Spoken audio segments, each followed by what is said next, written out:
Shelley, turn around and face me a moment before I lose my nerve. I'm about ready to leave Twin Peaks, and I don't know when I'm going to return. But I want you to know that meeting you has been more than a privilege. It's touched my heart. And I know that if I don't kiss you now, I'm going to regret it the rest of my days. Hey! What the hell's going on? What the hell's going on in here? Hey, everybody. Welcome to episode 693. 473 of Nick the Rat Radio. It is Wednesday, the 22nd, January 22nd, 2025.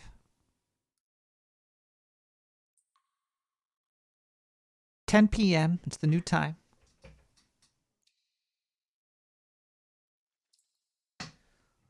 Let's open a beer. You got some Guinness tonight? Guinness. Oh, shut up, Mr. Harmonica Man. You know I am late. Because you didn't wear a Jimmy on that thing. Tui.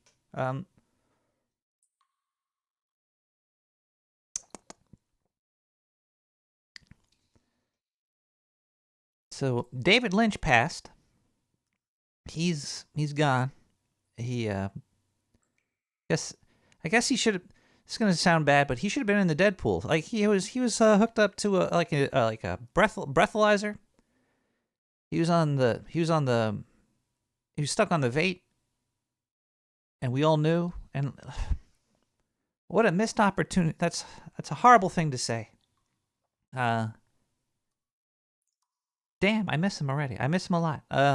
So tonight we're just gonna be talking about David Lynch, transcendental meditation, being one with yourself and the universe, and just having a good night. We're gonna open also the phone lines. If you work for the CIA, we want you to give a call, and we want you to expose yourself.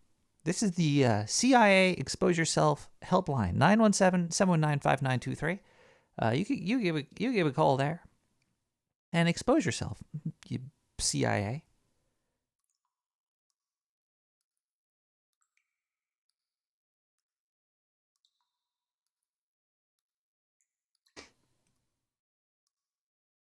Hold on one second here. There we go.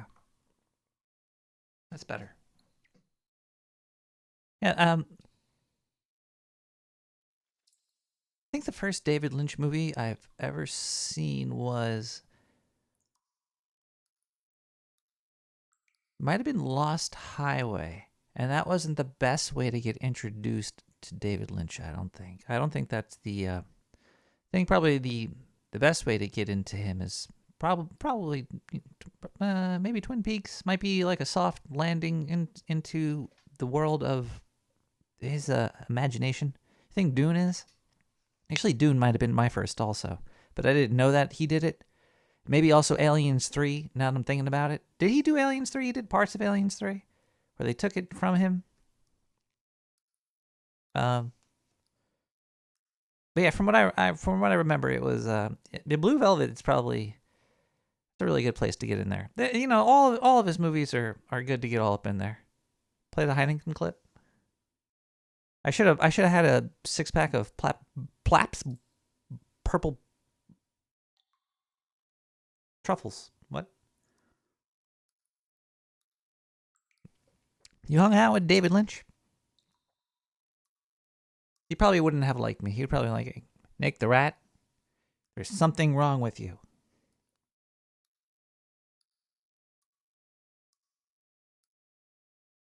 And I'd tell him that he would be correct, sir.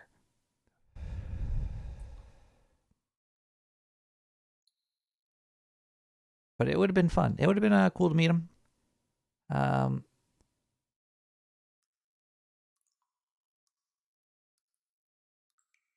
yeah, he's I think he affected most people with his work, his imagination. I think he's created quite the ripple. He dented reality, and there'll be artists for a long time coming, falling into that dent, soaking up his knowledge, and then doing what they want to do. So I think that's ultimately what he would like people to do, is just keep on doing what you're doing and enjoy doing it. Because if you're not, then what the hell are you doing here? You're probably here for the music, aren't you? Everybody's talking about Blue Velvet. So let's listen to a song called Blue Velvet. I don't know if it has anything to do with the movie or the man or anything, but Dirk Markham with Blue Velvet. Let's give a listen in and get in the mood for some weird shit tonight. She wore blue velvet, bluer than velvet was the night, softer than satin was the light from the stars. She wore blue velvet, bluer than velvet were her eyes, warmer than May her tender sighs. Love was ours, ours, a love I held tightly, feeling the rapture grow, like a flame burning brightly. But when she left, gone was the glow of blue velvet. But in my heart there'll always be precious and warm a memory through the years. And I still can see blue velvet through my tears.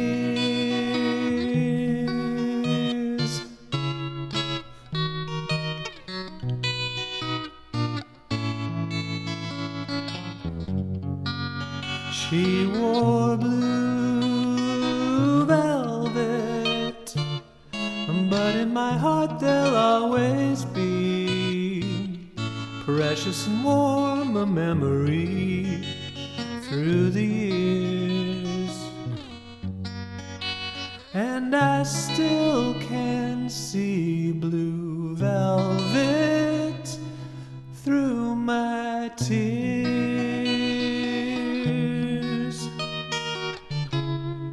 Wow, wow, wow.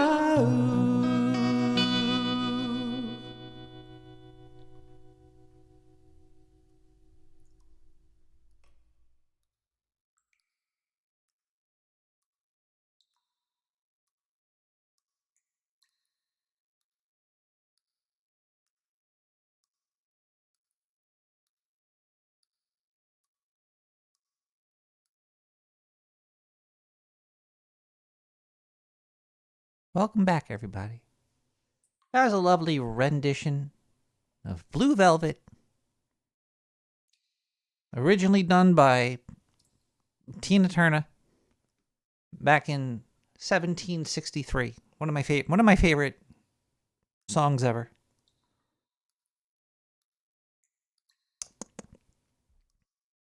That's a fun thing to do. You just fuck with time, because you could move world events anywhere and into anything, because you weren't there. No siree, you were not there. But you could say that you were served a Caesar salad by Caesar at Caesar's palace. Those are three things that came out at all different time periods. But you could imagine it together. If Caesar was in Caesar's palace, he'd probably lose his fucking mind. He'd probably go crazy. So imagine a crazy man wearing a toga. Because I can only imagine Caesar wearing a toga and the fucking olive branch on his head. I'm sure that these people didn't go around wearing fucking olive branches on their face. Like, yeah. Also, what's Caesar? Caesar January.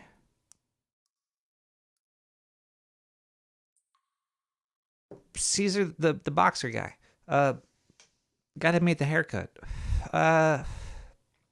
Guess Jules.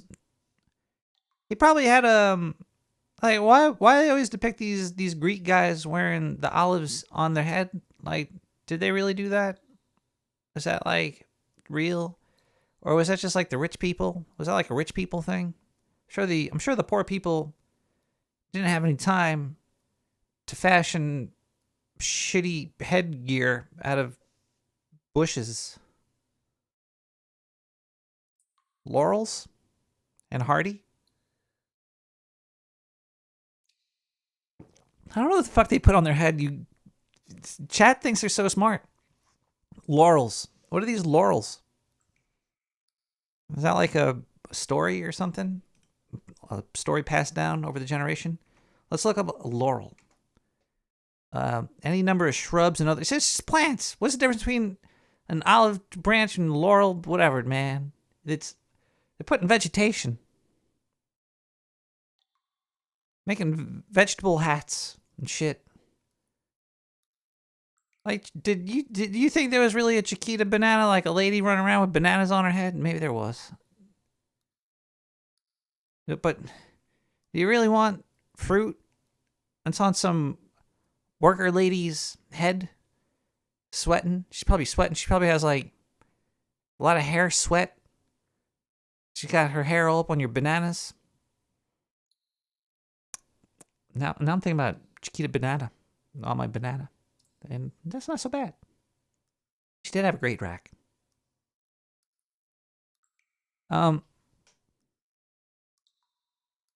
Let's read a passage chosen at random from David Lynch's Catching the Big Fish, a book about meditation, consciousness, and creativity. Can I get sued for reading passages out of a book? This is a review. I'm doing reviews of random passages. This is what is that called? When you do something and then you talk about the thing. So it's fine. I could do this. You know, whatever. He could. This one is called Eraserhead. It's about his movie. Yeah, I'm giving you a reaction to a randomly chose page from his book. Listen to me react. Eraserhead is his most spiritual movie. No one understands what the fuck it's about. No one understands when I say that, but it is. Eraserhead was growing in a certain way, and I didn't know what it meant. I was looking for a key to unlock these sequences, looking for a key to unlock what these sequences were saying. Of course, I understood some of it, but I didn't know the thing that just pulled it all together. And it was a struggle. So I got out my Bible, and I started reading. And one day I read a sentence, and I closed the Bible. Because that was it. That was it. And then I saw the thing as a whole. And it fulfilled this vision for me, 100%. I don't think I'll ever say what that sentence was. Naked Lunch. It's Naked Lunch. Did David Lynch do the Naked Lunch movie with RoboCop?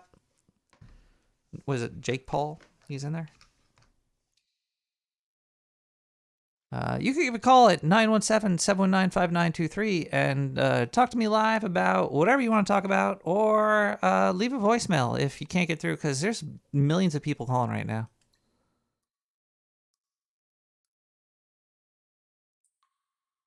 Beep. What's up, Dick the Rat? Hey, what's going on? You know my voice. I don't have to say who I am. It does hurt my feelers a little bit. But you can look at your pants. I'm not the one trying to sue you off of them. I think they look shitty in the first place. So I didn't think rats weared pants. Unless they had a big old cock hole in the front and a big old asshole in the back, like the ones you wore the other night, you know, back at the shindig, you know. That was crazy, man. I didn't know, man. You was into incest? Nick Cronenberg That's did nuts. that one. Yeah. Hey, Nick. What? I'm not into that. You still here? I gotta start screening my calls. That's cool if you are. This is... But, man, if you want to get a hold of me, you can, or you could just use my voice. I'm not the harmonica man. I am not Kevin Furley. You know who the fuck I am, man. I have Let's no play some idea who Fortnite, you bitch. are. Adios, motherfucker.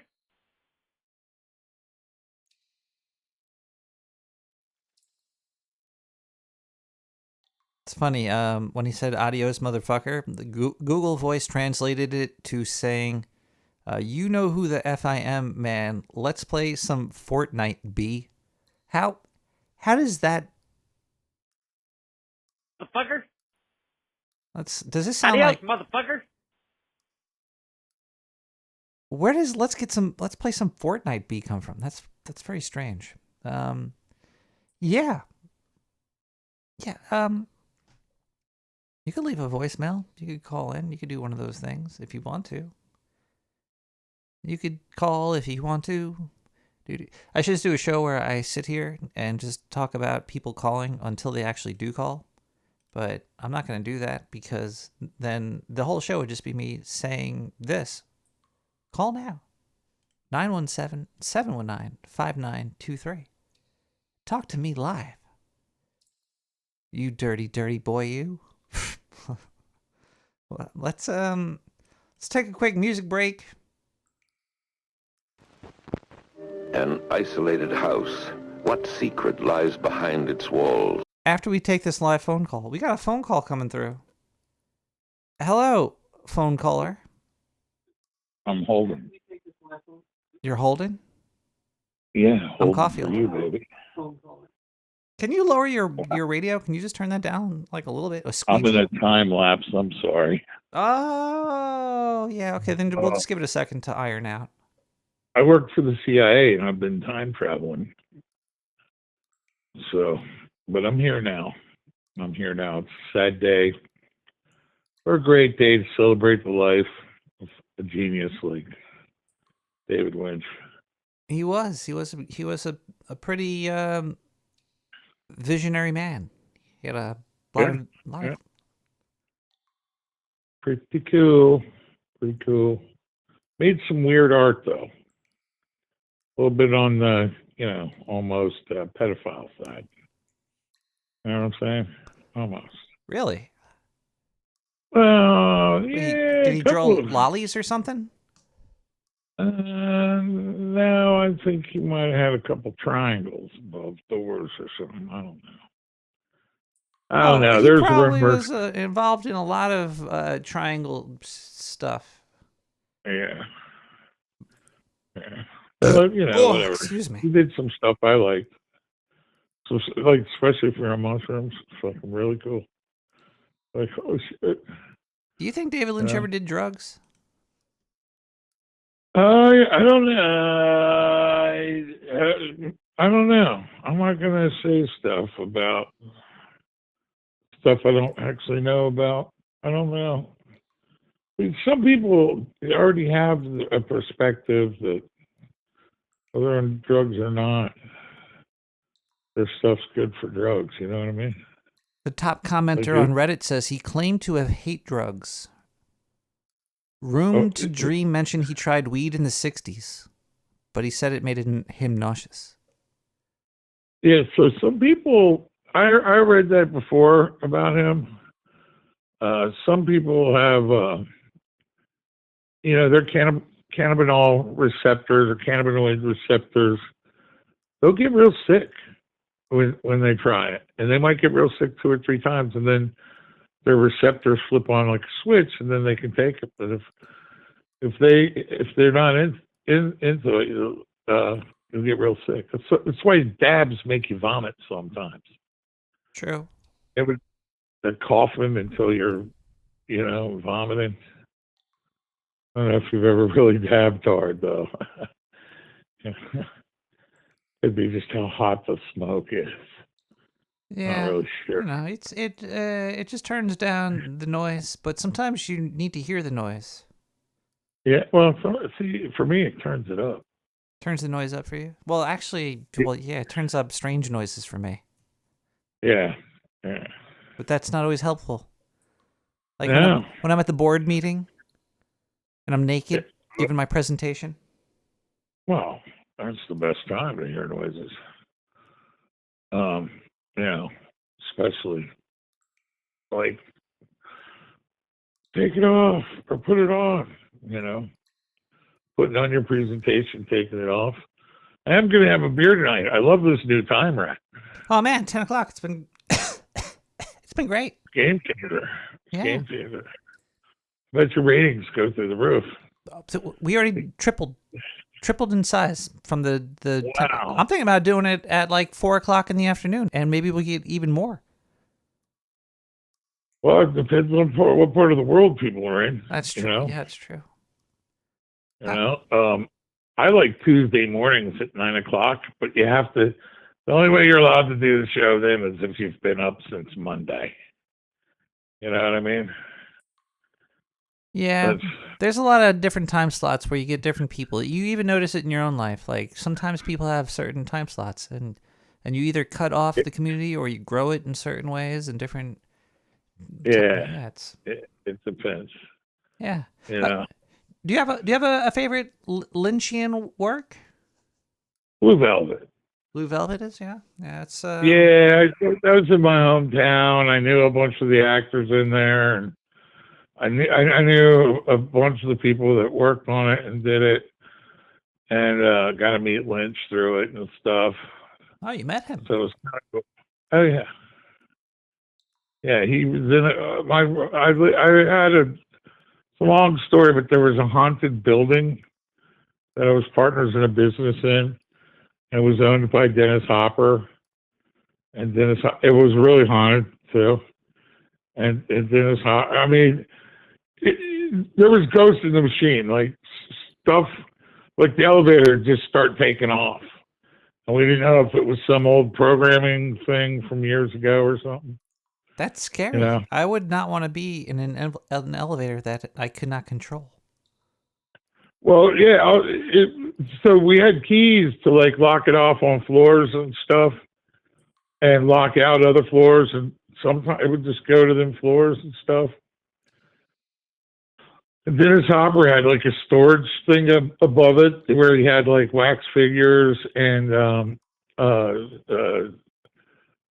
taxidermy stuff things and stuff. And wait, caller, wait. Yeah. Slow down. Is this true? There was a haunted hotel, and Dennis Hopper it was like an old like Sears and Roebuck or something from back in the 30s. Why did Dennis Hopper have stuff there? He bought it. He bought the building. He owned the building. Oh. And the 7th floor, like upstairs, was like kind of like an old big penthouse area and kind of like cool. And he like kept storage up there. Had freight elevators and big elevators and stuff. But I'm telling you, like, the elevator just did whatever it wanted. Like, it would be like, oh, yeah, you guys got me locked off, but I'm going up here and letting King Kong in the elevator or something, you know what I mean? And you get up to the top, and there's, like, wax figures and stuffed taxidermy. Like, oh, that's a Yeti, right? You know, like, Dennis Hopper's taxidermy. Huh. Yeah, too. You gotta think about that. Did he hunt down these creatures that were stuffed? Was he a hunter? I don't know. You don't know? I don't know. I didn't ask a lot of questions about it. I was like graciously invited along a couple of times because I made people chuckle. You know what I mean? Gotcha. So you're But that was the landlord. He was getting a rent check out of me and shit. You know, he didn't have a management company. He was the landlord. They brought Lynch there one time. I think they were scouting. They'd already made one movie there and thought about doing other stuff. They might have done another one there, actually. Did you steal any props from the movie? Because were you like around the No, set? I don't fucking steal, Rat. That's fucking scumbag. Well, you know, if you did and you could send something down to the sewer, I wouldn't say right. to anybody that you're the one that stole it and gave it to You're me. not going to spoil your fucking Valentine's Day. Just stop it. Valentine's is coming. But if I could get a pair of Dennis Hopper's underwear, I'm just saying that I would huff that. Yeah, I know. Huff the Hopper. Huff the Hopper. But anyhow, so the whole world's brand new. every day. Yeah, the whole world's brand new. There's nothing but now. And I hear there's going to be less taxes. Maybe. So there's a lot of talk. A lot of people talk about a lot of stuff. I bought eggs for $9 today. But that's because of some bird flu or something. Bird flew away, so they left their eggs. They took their eggs with them. Salmonella in Canada. Well, I don't know, man. Egg prices are out of control. I nearly shat myself, but I needed eggs, and I was like, these look like the cheapest eggs here. They were laying on the floor at the grocery store. They were just covered in like shit and piss, and they're like, yeah, $9. Yeah. I haven't bought eggs in a long time. I have a lot of friends that have too many eggs. I have a friend that even wrote a book about too many eggs. Well, if you had too many eggs right now, you'd be rich. Yeah. There are too many eggs in a lot of places if you surround yourself by the right people. You know? And some people have too many eggs. Do the prices of You ever heard of eggs that like book? go up and down like the stock market? Well, so when they call the chickens because of, you know, the FDA or the CDC or I don't know, you know, Canada has those respective counterparts in their government. When they do stuff like that, man, it jacks up everything. I thought all eggs had salmonella on them. You got to be careful. You know, I thought that's the way I thought chicken manure was inherently full of salmonella. Well, you just gotta cook it. You just cook it up, you know? Well, yeah, or you could, you know, maybe use some type of bactricide that was non-harmful to humans.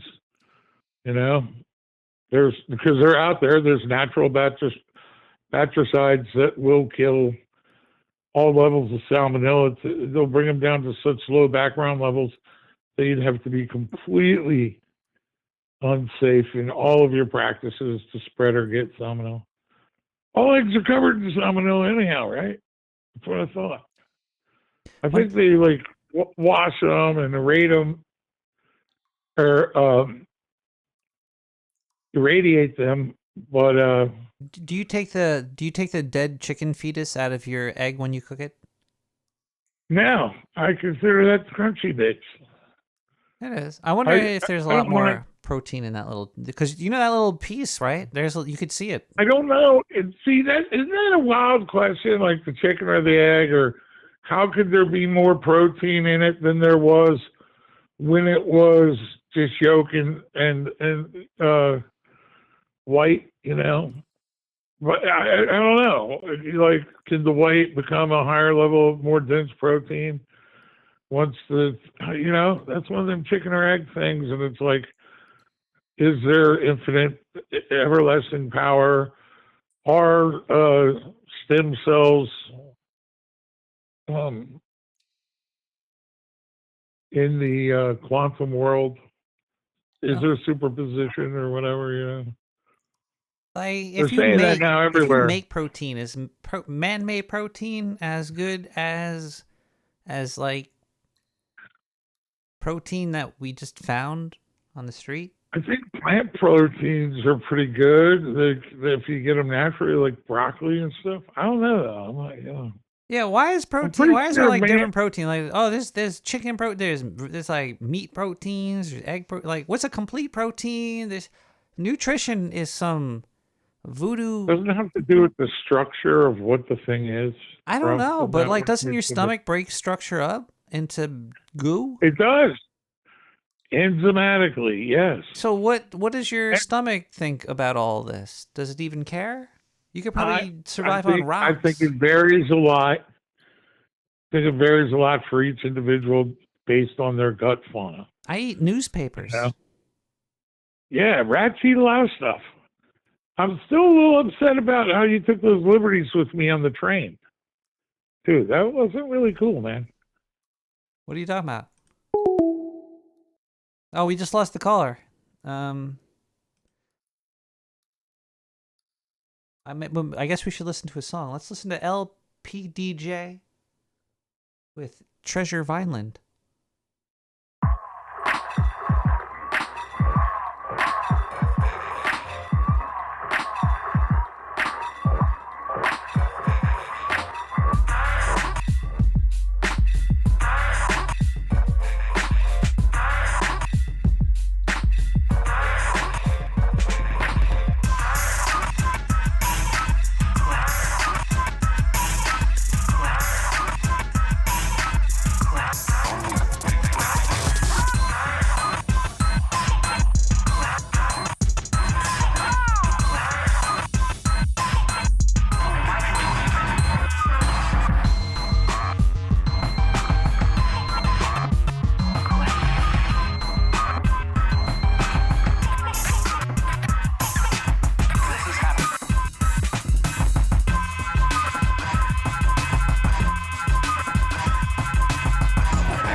Birds aren't mammals? I thought birds were mammals.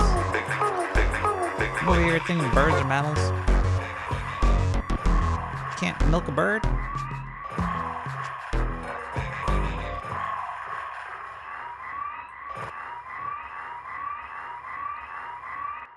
What do baby birds drink then?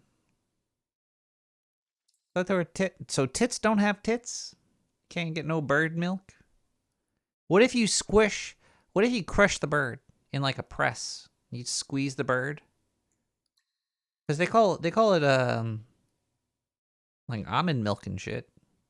And that's just blending up almonds. If you put a bird in a blender, bird milk, there you go. I'm solving the problems of the world, one day at a time. What are egg rolls? That's baked. No, it's fried. Flour, and whatever you put into it. Let's go to the P.O. box. We got a couple things in the P.O. box. We got a letter.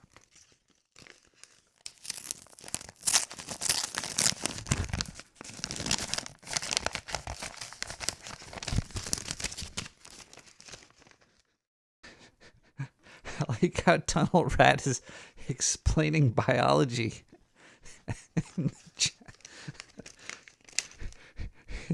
Typically, the mama bird will she doesn't need to have titties because she's. That'd be I just destroyed this check. I really ripped it into pieces. Watch this be like one of the. It's almost. I destroyed this. Damn. 96 cents down the drain. Candy coin and Bitcoin. Chargebacks. Close this account. Sorry, sir, my crotch, but thank you so much for the check. I can maybe still go up to the cashier and cash it. It looks like I was just eating it.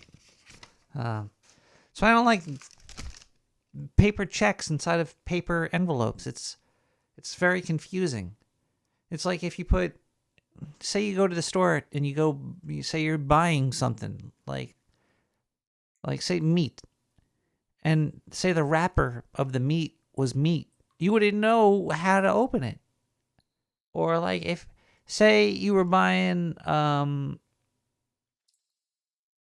like anything, like a chocolate, and then the wrapper of the chocolate is chocolate. You don't know what part is the part that you're supposed to throw away. That's what I feel like right now with this fucking check. Burn it. I should burn it on the show. What is this? It's not a Magic the Gathering card.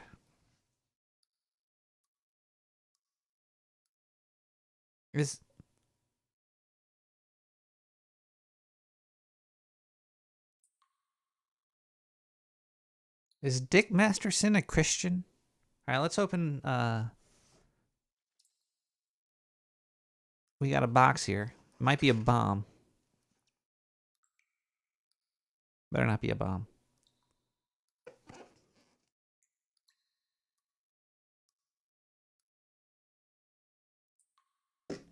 We have to open this thing. We're gonna open it live. If it blows up,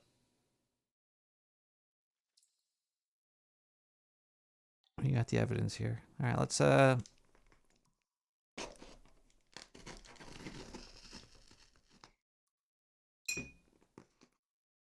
see what's in here.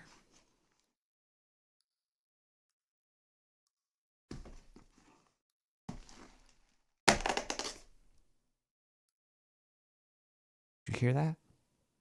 The fuck was that?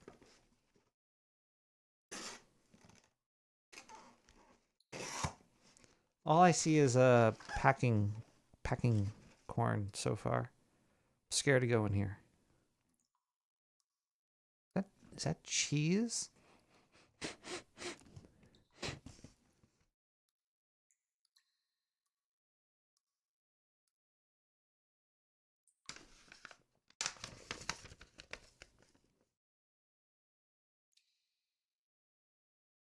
Hunter's Reserve cheese bar assortment, 4-ounce, 4-pack variety, smoked assorted Swiss smoked cheddar, sharp cheddar, jalapeno pepper.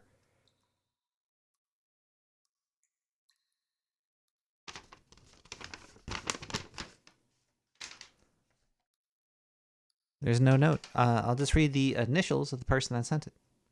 Packing corn is delicious. If somebody donates $5, I'll eat a packing corn live on a podcast. I've had eaten these before. They're just made of regular corn. So tasty. There we go. We got some cheese in the mail. There was no ice pack in here. It's probably still good. It looks legit. Let's see. Is there a date on these little itty bitty packages? Let's see. Best Buy 10/21/2025. Yeah. All right. I'll eat this. I'll get some crackers. Get some Ritz. Oh, this one looks good right here. The smoked Swiss. I'm very excited for the smoked Swiss. Hunter's Reserved cheese.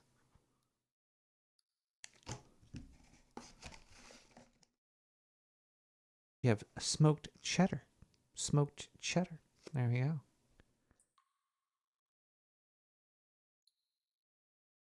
If you're watching the video, this is a video podcast. I'm trying to make that YouTube money. And finally, sharp cheddar. Oh, look at that. I'm going to dip this in some mayonnaise later. Thank you so much to RS.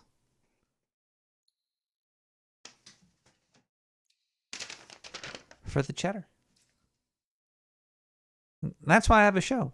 I'm trying to make cheddar over here. And thank you.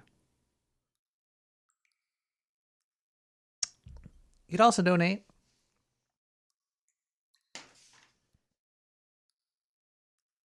By going to nicktherat.com, clicking on donate, and there's a PayPal link.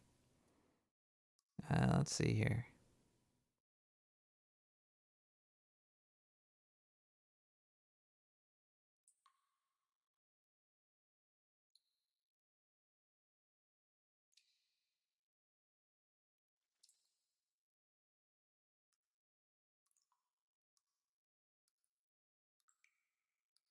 It does look like we have a couple donations, maybe. A koozie. I'm not getting no. God, if you send me a koozie, I'll use the koozie on there. All right, we have a couldn't process your payment. We have a. Oh, here we go. We have TK. TK with 420. TK, thank you for the 420. 420 is the suggested amount for the show. It's it's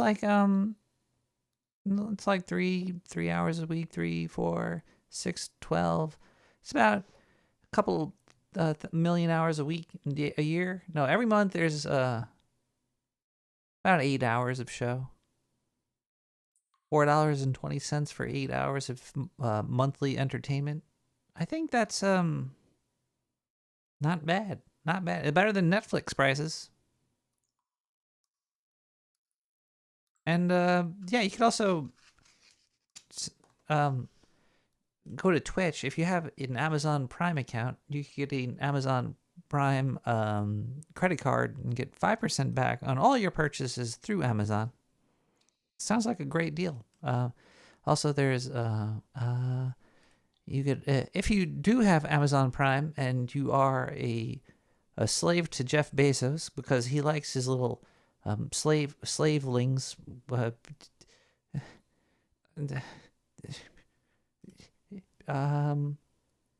Yeah, you could click donate there. You could just subscribe, and it'll be free for you. Get them on my shorts, and I'm like, ooh, good landscaping. I love long guys. This one's 50 minutes. Trying to go to my Amazon Prime page to see my Twitch stuff. Let's see if we got any donations there. Mole Trout, give me a follow. Trey from Philly, resub for 31 months at tier 1. They've been subbed for 37 months. Thank you so much, Trey from Philly. Dr. Sir McCrotch, resub with Prime. 18 months, 42 minutes ago. 18 months, what the month do? We also have a Munchan 69, a resub for 27 months. A Munchan 69. If you've been sub for 27 months, what is that? I don't remember saying that name very often. Amazon is evil. It's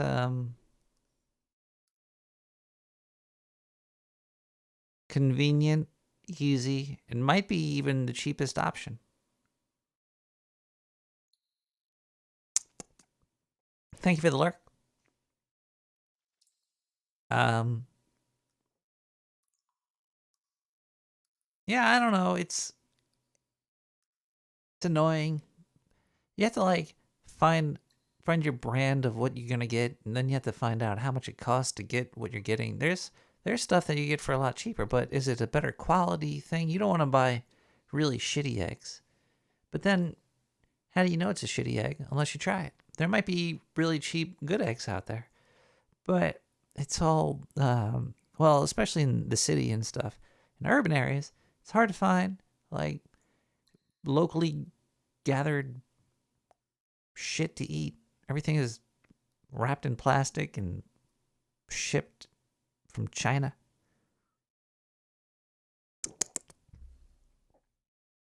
I like Chinese plastic. Chinese plastic has a nice smell to it. Let's thank you everybody for all the donations this week. I will be enjoying this cheese, probably on some Ritz crackers, maybe a what is it called? Triscuit? Triscuits. I'm a fan of Triscuit. Triscuit and cheese sounds pretty good. I'm gonna throw this in the fridge though. How long these things could stay out. Yeah, let's listen to some more music. All the music you're hearing tonight is all CC BY 3.0. It's all on SoundCloud. You could find it on my likes on SoundCloud. You go to nicktherat.com, nicktheratradio.com, click on social, click on SoundCloud, click on likes. We have Chloa with Starfall.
fresh pasta is where it's at. I like I've made fresh pasta before. It's really really good. If you make it, you just need a like a mixing bowl. If you have one of those electronic mixing bowls, you throw some flour in there and water, and you're done.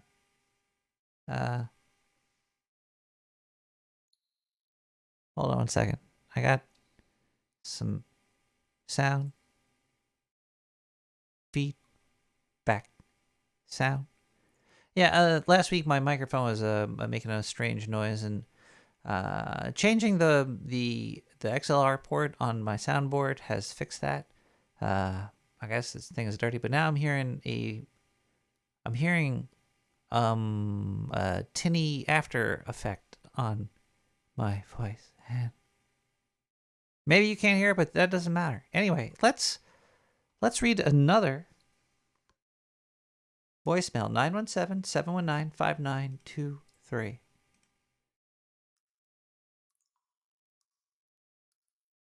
Beep. What's up, Nick the Rat? You know my voice. I don't have to say who I am. Wait, what?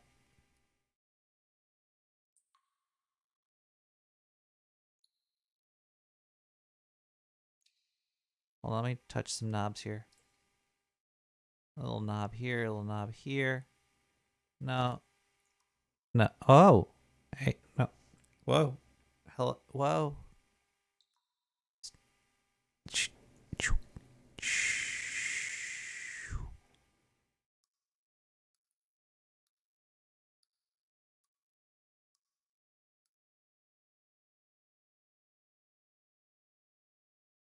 Hey, Nicholas Rax and everyone in the sewer system. How the hell are all you fine rats and rittens? I have no idea. Can't be calling you cats now, can I? It's Rick from Baltimore. So I have a question that maybe somebody can help me with. It's driving me absolutely insane. So here is my question. I am totally blind, and I am trying to run Mac, and it doesn't matter what Mac it is on my Dell Optiplex 7050, 32 gig of RAM, Core i7. I can't remember which processor it is. It won't run Windows 11, but here's the problem. I know that the damn thing, if I use VirtualBox or if I've modified it and use VMware, it will boot. And I know it does, but there's no sound. I know it does because I can take a screen cap and my screen reader under Windows, which is NVDA, non-visual desktop access for anybody who cares. It shows me that it's there on the screen. Nothing. I try pressing the key for voiceover. Nothing. So if anybody has any ideas, I will give out the email address that I don't use very often. So anybody who wants to mess with me, if you don't want to put this out here, if you don't feel comfortable with it, that's fine, but I don't care.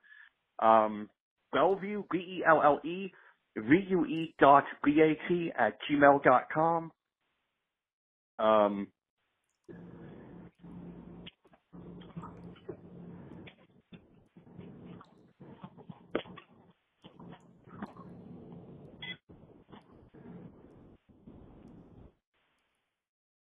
Oh, fuck. I was going to get rid of, well, Bellevue, BELLEVUE.BAT@gmail.com. Bellevue back. Yeah, I don't care. Or so if anybody can help me with this, I would really appreciate it. Or just calling to the sewer chat thing. I'll actually try to be on the server this Wednesday or, whatever. So, all right. Sorry for that little delay. All right, I'm out of here. Peace, love, and empathy. If you have it, smoke it. I certainly do, and I am.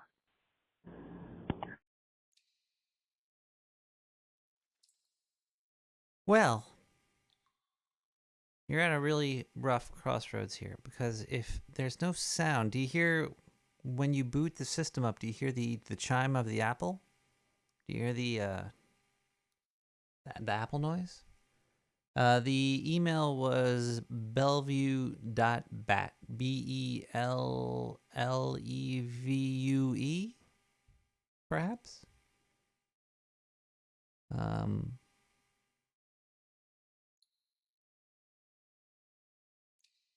But yeah, the bellevue.bat.gmail.com. Yeah, I think that's it. Yeah. But he said something about booting into VMware, so I don't know if he's booting directly into the OS operating system, the Mac, because even if a Mac, I don't know how it all works for the without sight, but if there's no, first you would know that there's the chime when it starts up. After that, I don't know if you're not getting that you might be getting like see on your screen there might be a flashing question mark, which means ha ha ha ha ha ha ha.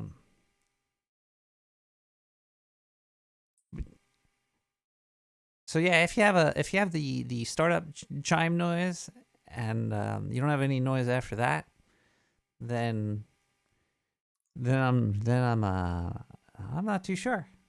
It could be a lot of different things.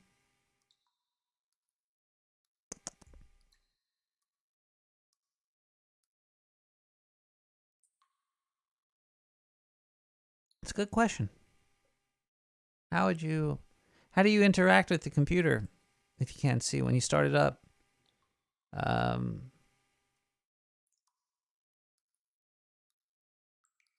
Okay, so I'm starting the computer up. I got my eyes closed. Hear the chime. I'm in the operating system. I don't know if you're using in Mac, but then I guess you could have was it Hey Siri start up my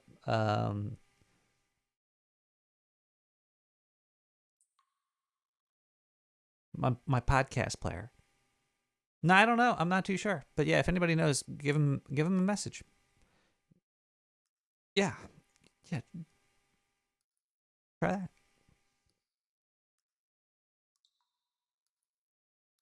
Dang. This noise is really driving me crazy, even though it's so low. I don't even know if you could hear it, but I could definitely hear it. And it's making me go cuckoo for coconuts. 917-719-5923. I heard you had a thing going on. You know, I still listen to stuff. You know, I hear all the bullshit. And it's been years later and you're still fucking AIing me, man. But that's okay. Look at your pants. You haven't been sued off of them yet, like old douchebag said. So, but anyway, it's alright. It's alright. Keep it. I love it. I love it. I love everything about it. But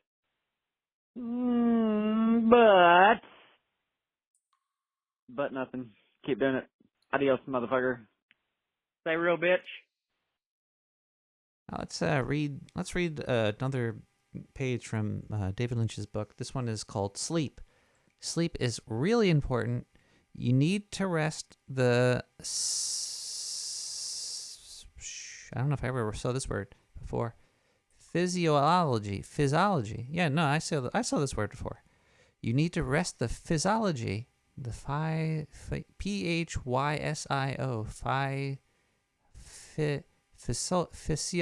physiology to be able to work well and meditate well. When I don't get enough sleep, my meditations are duller. You may even dip into sleep at the beginning of your meditation because you're settling down. But if you're well rested, you'll have a clearer, deeper experience.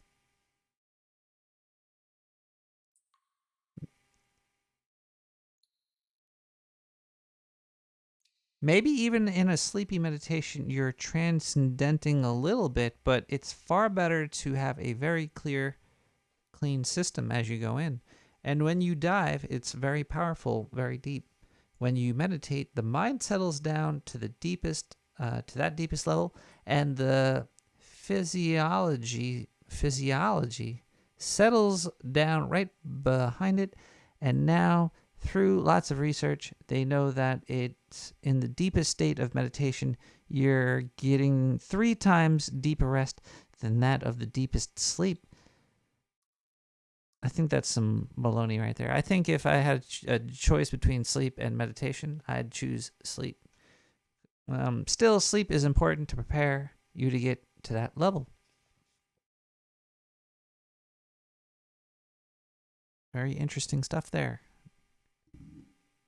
What else is interesting is 23 Odd Cats with Mix 24.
Fixed it. Yay.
I believe in this thing they call the wheel of birth and death. That we are all on a wheel of being born, living, dying, spending some time on the other side, and then getting born and living and dying until we gain what they call supreme enlightenment. And that's the only way to get off the wheel of birth and death. So we've all been around and around and around many, many times, I think, and we're charged by how we treat our fellow man. Whatever we do to anyone else, we are in effect doing the exact same thing to ourselves. It's really something. We have free will, but there's still certain things that are going to take place because we've been at it for a long time. It's just the way it is. And that's why, to me anyway, it's extremely important to transcend every day. Transcendental meditation, 20 minutes in the morning, 20 minutes in the afternoon, so you can unfold your full potential, which is enlightenment, and get off that wheel. And realize that your totality, that you get liberated, you get total fulfillment.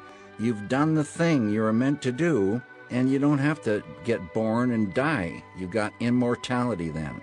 It's a beautiful thing. We're all in this trip together. Keep at it. It's such a tricky business.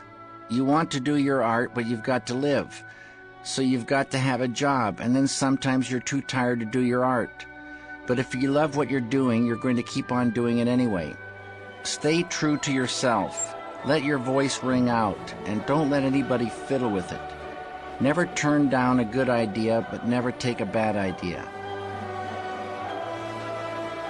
And meditate. I've been very lucky. Along the way, there are people who help us. I've had plenty of those people in my life who've helped me go to the next step. And you get that help because you've done something, so you have to keep doing it. So much of what happened to me is good fortune, but I would say try to get a job that gives you some time. Get your sleep and a little bit of food and work as much as you can.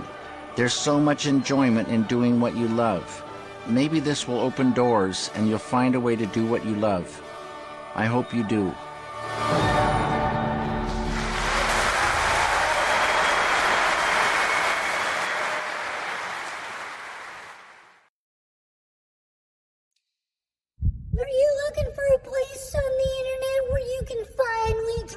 Truth bombs on those who disagree with you? Well, we have the place for you. Argumenter, it's the app for arguments. Get your blood pumping with anger and argue with complete strangers over mere pedantry. All from the safety. And argue with complete strangers over mere. Caller, can you lower your radio? Are you listening to advertisements? What's going on over there? Yeah, I'm listening to this crazy show called Nick the Rat. Shit's weird, man. Yes, it was, because it was ringing, and then it wasn't. I was about to hang up. Okay, first thing is, I haven't drank in like a week, except for when I went out on Saturday. So I had a couple of whiskey. I messed up. So I only realized that because I'm speaking now. Okay, I got to turn this off because I can hear you echo in the background. Turn down your radio. Yeah, I know. When you hear it could really be confusing when you hear yourself talking to yourself when you're listening to yourself talk to yourself with other people. Yeah. Yeah. Funny is that when I started up the show, okay, I'm getting my I had my notebook, my tablet, and my phone all playing the Twitch stream, and they were all not synchronized, and it was very dizzying. That was pretty wild. That was the first time I did that. Nonetheless, I'm calling tonight because I'm off for the next couple of days because my job is on hold. So I'm off until Monday. However, next week, next Wednesday, I might not be able to make it and call in. And I'm calling in tonight because I know next week, Friday, will be 9 years. Yeah. Is it not? So next show, 474. 474 it is. Yeah, it's 400. Jeez. Yeah. Yeah. So I'm calling to pre-celebrate the 9 years of Nick the Rat Radio show. Oh, let's do a toast. Let's what are you drinking tonight? Oh my God. I was not drinking anything until the show started, but currently I am drinking Basil Hayden Dark Rye, which was given to me as a Christmas present. Well, cheers to your Basil Hagen Dark Rye. Cheers. Thank you very much. Cheers to you. Oh, there you go. Yeah, like I said, I hadn't drank anything. I was at work last week, and I wasn't the only one that got sick. We got poisoned by the air quality. A lot of dust. Oh, okay, here we go. Step back in time. So last week, well, I've been working at this place, 66 and York. It's a parking garage of the Rockefeller Research Institute. We are fucking destroying the fuck out of it because it's a demolition phase. So it brings me some joy that part of the Rockefeller building is being damaged and destroyed. But it will be rebuilt in the future, but I won't be there. You should sell chunks of it on the internet. Put like chunks of it in your pocket. Like maybe. Official Rockefeller rocks. So the air quality in the garage is really bad because fucking a ton of shit. Sheetrock dust, mineral wool, they're welding steel, whatever. So for me, which I often do, is I drink a lot of coffee, not enough water, and I do things like watch the Nick and the Rat show on Wednesdays. And last week, I didn't go to sleep until I didn't get off the show until 1:55. Wow. Or 1:45. 1:45, and I get up at 4 o'clock in the morning to go work. So I got up a little late. It was like a half an hour late, and I fell asleep on the train. No rats ran over me. You're lucky. So I got to work a little late, first time in a long time, because I was drinking whiskey and listening to the Nick the Rat show. So that was a great day, because that Thursday, I hadn't gone to I'm a union carpenter. I hadn't gone to a local meeting in like 7 years. And people, when I walked in, and people and I had actually grown a little bit of a beard, which I never had. So I let the scruff grow. So when I came in, people were like, holy shit, who the fuck is this? So that was funny in itself. You had to be a union carpenter from fucking 20 years ago. And anyway, so I'm at the union meeting, and everybody's trying to talk to me as I'm trying to leave because I'm trying to make it to a birthday dinner with a friend of mine whose birthday is the following day. My birthday was last month. So I had dinner with her, and it was a great time. After that, I go to Barrow's Pub, which is up the block, 3 doors down. So I'm there until midnight. So after the 2 hours of sleep I got after this show, Wednesday, Thursday morning, I didn't get home until 2 o'clock Thursday night, Friday morning. So I get another 2 hours of sleep on Friday. Wake up Friday. I actually make it to work on time, and I'm a fucking zombie.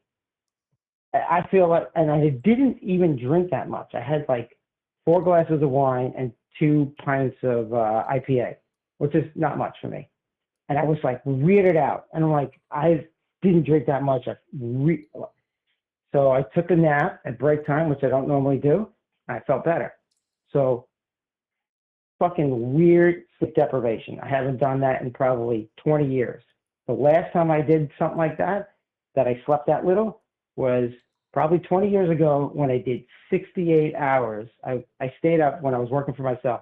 I stayed up 68 hours in a row. You're going to start seeing, you're going to start hallucinating doing that. Exactly. So the only reason it was only 68 hours because I sat down to look at the weather and I fell asleep at the fucking table. Otherwise, it would have been 3 days I was up. But that was 20-something years ago. Which brings me to,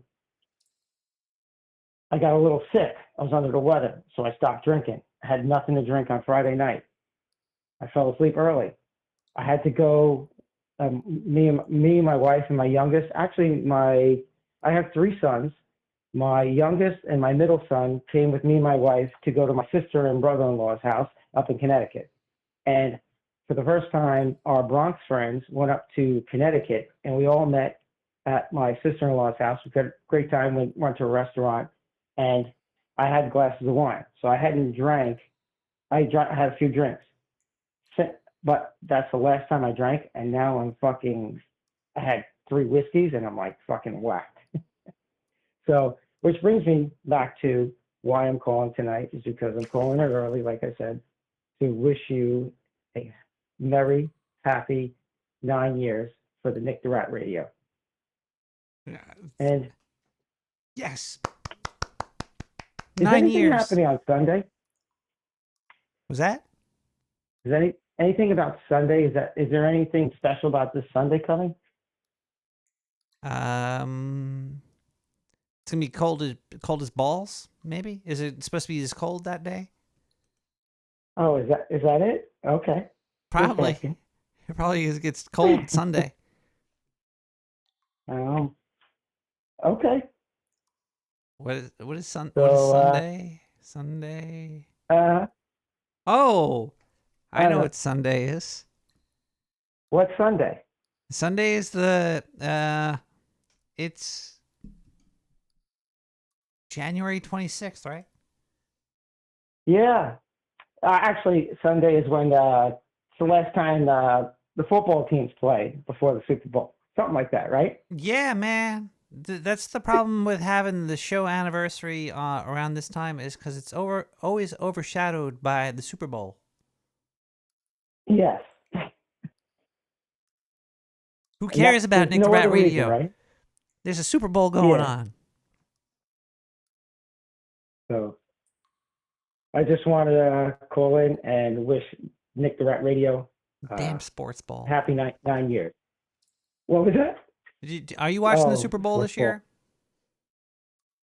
I am, because I'm going to go back up to my sister-in-law and brother-in-law, because we do that every year. I'm not a sports person. I don't really care who fucking wins or loses. You don't know who's I'm the playing? Political science guy. Political science, everything else but sports, because to me, it's bread and circuses. Anything that's bread and circuses, I kind of... Do you know about fluoride? Do I know about fluoride? Yeah. Specifically what? Not to take it for the last 20 years? Well, yeah. Well, do you like to drink fluoride? Because I'm trying to sell some fluoride off. I found a whole bunch of fluoride down in the sewer, and I'm trying to sell it. I'm trying to see how much, because it's good for you, right? Yes, absolutely. It makes your bones brittle and makes them yellow. You just eat it, right? Yeah. I could probably put great poison for rats. If I put chocolate on top of it, chocolate covered fluoride. Yeah, it's a great nerve poison for rats.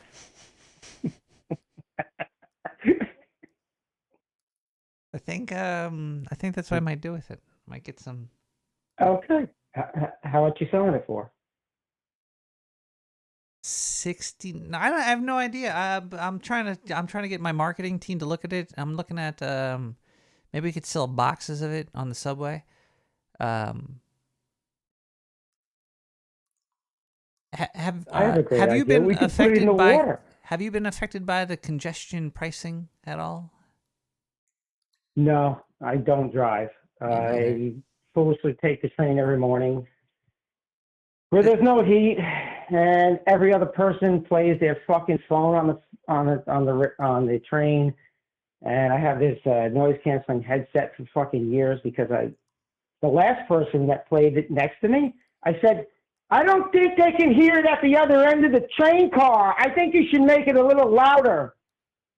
So I'm that guy. And they probably do I make did it that in louder. 2014. I did that in 2014 to some kid that was trying to stretch out on the train. I said, why don't you go do that at home? 30 seconds later, he stood up and he tried to punch me in the mouth. He clipped me a little bit, and then we fucking tumbled on the train. I sat back down. He goes, I don't want to face fight you. I'm thinking to myself, what the fuck is face fighting? Is that like back in the day, like staring contest? But that was 2014. That's the last time I got into a fight. I don't think I ever got into a fight on the train before that. You gotta be But careful I'm out that there on guy the that train, will man, because you bump into some crazy people, man. And Yeah. but sometimes Like, they're just people they're like just all crazy. us. Like there's like but you Yeah. know, it's People, guns, and knives, I know. just a lot of bullshit, I've been man. taking the train for a few years. Yeah. If you see a kid playing a loud phone game, do you yell at them too? That'd be fun. I'd yell at them. Like, hey kid, you turn that No. shit off. I just cringe and abide my time Smack it. until they get off. Smack it. Get off the TikTok, kid. No, I don't talk to the kids, but it's like, yeah, like these parents, I've seen this multiple times. You're probably referencing this.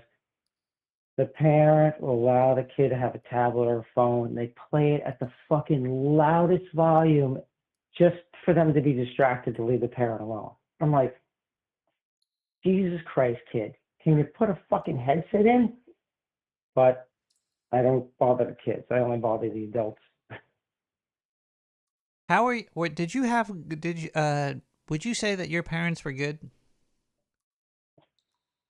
I really don't know my parents. They were alcoholics, but yes, they were good when they were around. It's a very double-sided thing there, huh? No, actually, in the end, long story short, reconciled with my mother before she passed away in 2018. Huh. That's good. Yeah, it was very good before she passed away. And I don't actually know my biological father. I know my half brother's biological father, and he's basically been my father for most of my life. But I've had other father figures. Like I've had a kind of like a foster brother. I lived with a friend from like high school, most of high school, and then we got an apartment together. And after that, we grew up and split ways because we got girlfriends and eventually wives. Did you ever have somebody stick a piece of computer equipment in your face so they didn't have to deal with you? No, not yet, but I'm not a computer tech. Has that happened to you? And recently? No. Actually, I asked this question before, and I was fucking whacked when I left the message because I don't remember leaving it, but you played it on your following show, which was funny as fuck to me. I do some silly stuff sometimes, but I try to get everything. I try to get everything in there. And you reminded me of, I was asking, what do you actually do at work? What's your thing? What's my thing? You're a computer tech, right? Yeah. Well, yeah, you program. I run everything down here. Oh, fuck. Okay. No, at real work. Oh, well, you know, I'm a rat, and I help people. I help people do things. Okay. How do you help people do things? Do you ever have a problem with anything that's that gives you a problem? I'm a fixer. They call me the fixer. Only fluoride. Fixer. I'm not fix-a-dent. I have a fun question for you. I was thinking about this earlier. Have you ever walked into your house and thought that it smelled funny? Every day. But then you get used to it, and then you go to other people's houses, and their houses smell funny too. I think everybody's houses smell funny, and nobody knows why. and then we just deal with it or something? Yes. I know why. But you can't say it out loud. It's because of fluoride? First of all, it's the food that people make on their stoves, and it's their fucking body odor. That's true, too. But you can't say that out loud. You're like, yo, you stink today. You smell like an old person. You can't say that. You least you could. shouldn't. You could be like, hey, man, when's the last time you took, when's the last time you washed your ass? It's usually a typical thing that I would say to one of my bosses. I like to have that conversation with them. Really? There's rat bosses? Oh, yeah. And, you ask them, like, hey, man, your office is smelling kind of bad. When's the last time you took a rag and soap? Yeah, this office smells like rat ass. Caller, have you ever experienced a David Lynch thing? Do you know who David Lynch is? Absolutely. Well, I haven't met him in person, like a friend from Philly there. What's your favorite David Lynch thing? My favorite David Lynch thing? Yeah. Well, Twin Peaks was fucking awesome. At least the original. I didn't finish watching the revival. Tried to watch it, but I got maybe an episode or two into it, and I didn't mean to return to it just to watch it, just to know. It's different. Did you see Fire Walk with Me? Yes, I did. Did you like that? It's been a while though. I think I did because it wrapped up the mystery. Did it not? Did a little bit, but there's never really an explanation. But from the new stuff, I would definitely say you should watch like maybe the last couple of episodes. But if you're not digging it, yeah, because I mean to just to know it. It's good. I liked it. I think it's all pretty good. Who's your favorite character on Twin Peaks?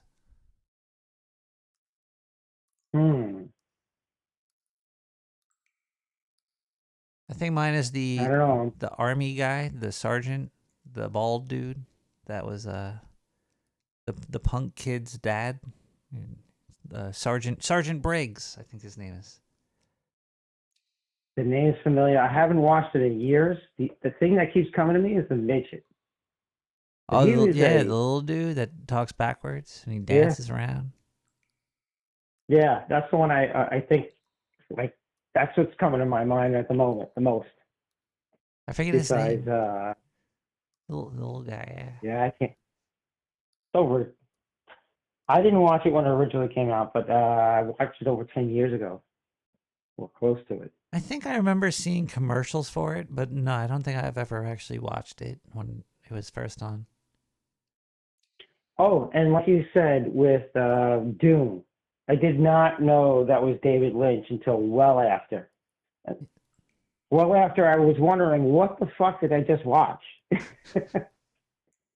Many years later did I come to know that it was David Lynch, a David Lynch movie. I'm like, that's why it didn't make sense. Yeah. He makes things that make you question reality. And then I dig that. Like, you don't always need a straight story. That I actually do like. I like things that make me think. I don't like watching TV. I don't normally watch TV because I find it boring as fuck and that it shuts my mind off. And I can actually feel, like, if I'm not thinking about something, then I can't watch it. That's why I pretty much only watch murder mysteries, where I feel like I need to try to figure it out before it's told to me. And I think most murder mysteries don't actually give you all the clues to actually figure out who did it. But I can't watch anything that I can't actively think about. Huh. And it's annoying to everybody else around me because I think things out loud. Do you like any comedies? Yeah, I love comedies. What's your? But maybe because I was younger, I thought things were funnier when I was younger, as opposed to now. I don't find most things funny. I think they're too vulgar or not funny. They're just most things fall flat today. What is something that you think is funny that you've seen recently? That like if I said, hey, what's a good funny movie, you'd be like, that's that right there, that, or comedian or somebody. Oh, geez. I haven't seen anybody in the last couple of weeks. I really can't say at the moment. Caller, I suggest that you find a little humor. You need some humor, I think. You need to laugh, caller. I always make my own humor. And I'll leave until next week. I hope to call in again. Take care, Nick. I'm going to give you the... Oh, wait. Oh, sorry. The answer for... Hello?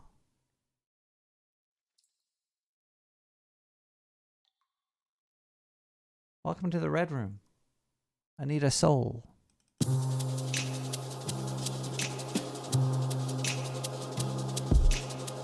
This is the way to know.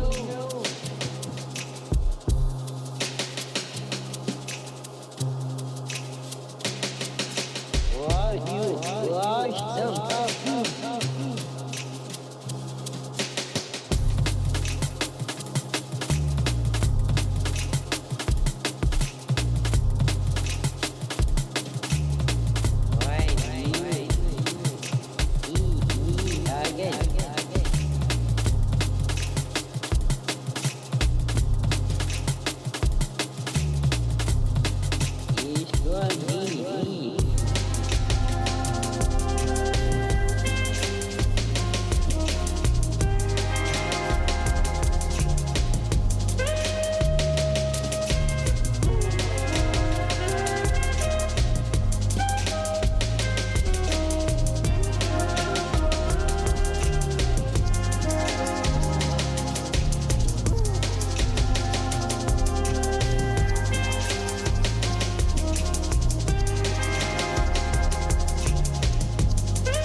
Hi.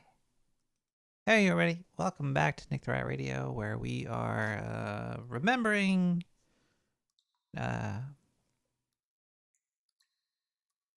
where I put my shoes, because I forgot. I was definitely Twin Peaks inspired song right there. It's a good one. All right, let's read another David Lynch thing here. Let's flip to a page. Therapy. I went to a psychiatrist once. I was doing something that had become a pattern in my life, and I thought, well, I should go talk to a psychiatrist. When I got into the room, I asked him, do you think that this process could in any way damage my creativity? And he said, well, David, I have to be honest, it could. And I shook his hand and left. Licking toes. Let's read about fear. I've randomly got on fear. That looks like a good one to go to. I hear stories about directors who scream at actors or they trick them somehow to get a performance. I think that's pretty scumbaggy, if I'm just to comment on this thing. If you're a director and you trick people into... But, you know, sometimes you get a good reaction. Sometimes you want to scare an actor. Or you want to get, like, a rise out of them. Be like, oh, by the way, since you get half the pay as everybody else in here. And then you like... But then how do you get the like... How do you get the feeling of anger for the role that's going to be more like anger that I don't want to be here or do... Yeah, it's pretty stupid to lie to your actors. Just get good actors that know how to work. Let's see. And there are some people who try to run the whole business on fear. But I think this is such a joke. It's pathetic and stupid at the same time. When people are in fear, they don't want to go to work. So many people today have that feeling. Then the fear starts turning into hate. And then they begin to hate going to work. And then you find yourself on the Death Star. Then the hate can turn into anger, and people can become angry at their bosses and their work. If I ran my set with fear, I would get 1%, not 100% of what I get. And there would be no fun in going down that road together. And it should be fun in work and in life. We're supposed to all get along. We're supposed to have so much fun, like puppy dogs, with our tails wagging. It's supposed to be great living. It's supposed to be fantastic. Instead of installing fear, if a company offered a way for everyone in the business to dive within, to start expanding energy and intelligence, people would work overtime for free. They would be far more creative, and the company would just leap forward. This is the way it can be. It's not the way it is, but it could be that way so easily.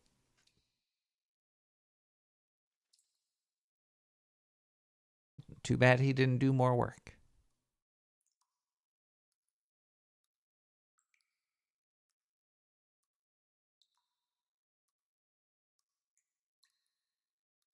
He seemed to help a small group of people a lot, which is, you know, that's fine. That's artists usually create groups. You see it like the clique, the group, the Rat Pack, the individuals that come together in certain businesses, the culture.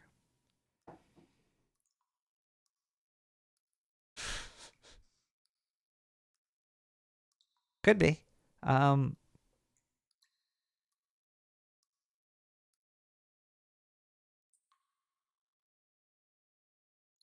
yeah, it was I like Kyle MacLachlan. He's a fun actor, and he's special. He could get... I like esoteric, I guess. What I'm trying to say, esoteric is what David Lynch esoteric? I don't even know if that's what you would call him. Is David Lynch esoteric? what are Lynch's occult influences? Let's see if Reddit has any answers, because if you go to Reddit, they're going to take out all of the links to X, because Elon Musk is a fucking clown.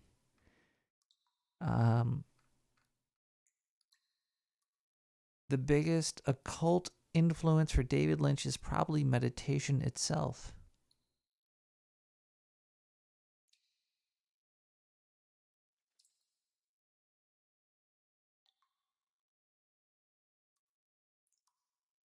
I think the best Paul Atreides is the one that you've built in your head when you've read the book.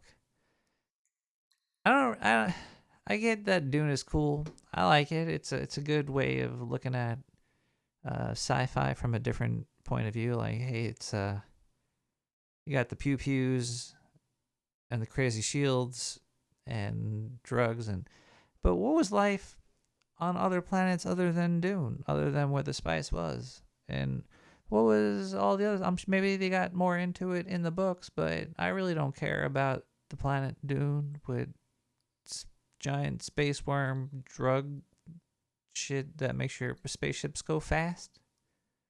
It's cool, but after that, okay, I get it. Like, it's kind of like Robotech. Like, why isn't Mech Warrior? It's there's a lot of lore behind that too. Enjoy Mech Warrior lore just as much as I like Dune lore. Why is there 30 Dune movies and there's no Mech Warrior movies? Where's my BattleTech movie? It's foolish. It's a foolish waste of time and money. No, it's let's listen to the phone line. 917-719-592.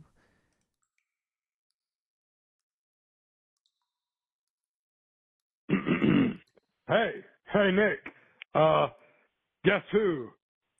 Anyway, I understand you changed your schedule to be a little earlier, and I changed my notification alarms and this and that. Or you know the thing.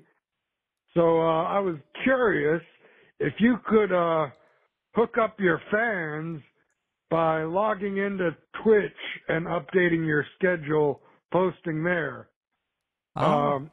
Hopefully, alleged new time and all that other fun.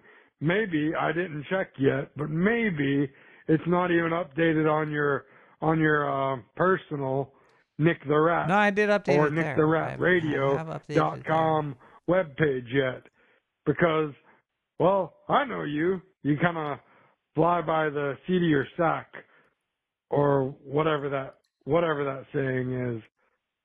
Adios, mofo. Yeah, I do things on my own schedule. I really don't care about that much, which is probably very apparent to a lot of people. But there is something I do care about. It's the unraveling of existence.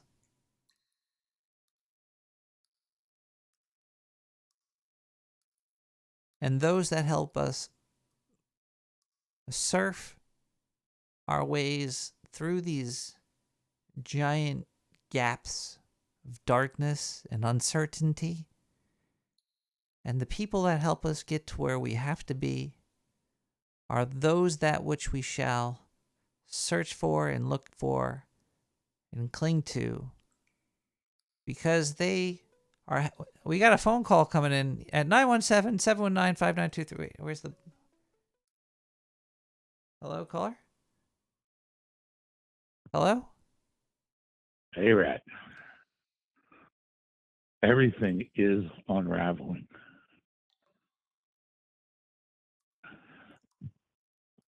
Are you ready for it? Maybe. I guess it's gonna happen, right? Yeah? Yeah. I mean, it seems like there's some unraveling happening. Have you been paying attention to any of the rhetoric lately? It's midnight in the sewer, everybody. We have switched over the day. It is now midnight. Let's celebrate by listening to Echoes of the Rain. Chizzy Studio. We'll be right back. Midnight.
Nick, yeah? No. Nicholas? Okay. I guess I'll call back in a second.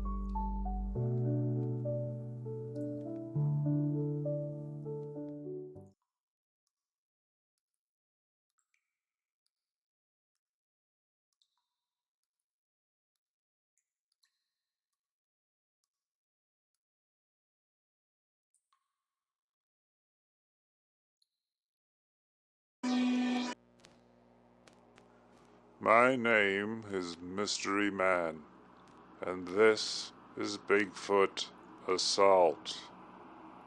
The hum of the car engine was a soft, steady rhythm. a counterpoint to the whispering of the towering pines that lined the winding road. Detective Cody Jensen sipped his coffee from a dented thermos. The bitter liquid shot against the cool morning air seeping through the cracked driver's side window. His tape recorder, a vintage model with scuffed buttons, sat on the passenger's seat, its red recording light glowing like a solitary ember in the half-light of dawn. He clicked the button and began to speak. Shh. Judy, it's 6:02 a.m., and I'm about 20 miles out from the Black Coast. Places as remote as they say. Woods so thick you could get lost just looking at 'em. Got my thermos filled, thanks to you, and I'm starting to wonder if this town really exists or if it's just a mirage cooked up by the county sheriff to mess with me. The fog, perfect touch. Feels like I'm driving through the setting of a bad pulp novel. He paused, taking another sip, the thermos rattling as he sat it down in the cup holder. Here's the rundown, for when you listen back. We got a dead kid, name's Jacob Burns, 9 years old, found last Tuesday in the clearing behind his house, torn up like something out of a wildlife documentary. Sheriff says the only thing they can pin it on is Bigfoot. Bigfoot, Judy. I thought this job couldn't get weirder, but here I am, tracking Sasquatch in the middle of nowhere. The detective glanced at the rearview mirror. Nothing but the undulting haze of the early morning mist and the faint glow of his taillights. It's not just the murder, though. Sheriff hinted at other things.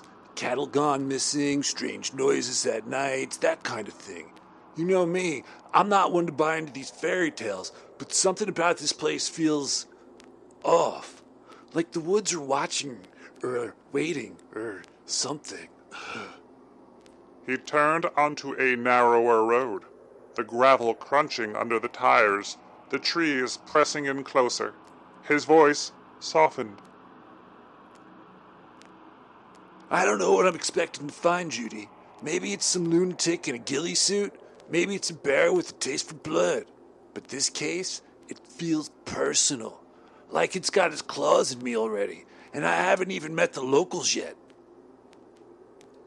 The recorder clicked softly as he turned it off for a moment, letting the quiet wrap around him. He finished his coffee, the caffeine sharpening his senses. The fog began to lift, revealing a smattering of small, weathered houses ahead. The first glimmers of sunlight came on peeling paint and rusted mailboxes.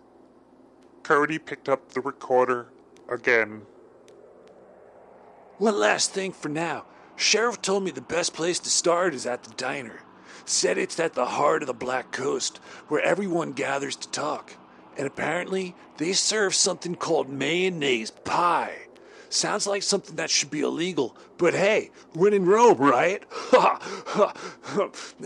If I don't make it back, Judy, just tell the captain I was a victim of culinary curiosity. As he rolled into the tiny town square, the diner came into view, its neon sign flickering weakly in the glowing light. Marge's Place, it read. A handful of trucks and a battered station wagon were parked outside. Cody pulled in next to an old green Ford, cut the engine, and leaned back in his seat, taking a deep breath. Oh, the Black Coast, he said quietly, pressing the stop button on the recorder. Shh. The woods loomed behind the diner like the silent sentinels, and for a brief moment, Cody thought he saw a shadow move between the trees. He shook it off, grabbed his recorder and thermos, and stepped out of his car. Inside, the promise of coffee and the infamous mayonnaise pie awaited. And maybe some answers.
Twitch could hold like 3 million. I've gotten close. I just ate some of that cheese. I don't know if I should have. It's pretty. The smoked cheddar, it feels like I'm eating a boot. A boot?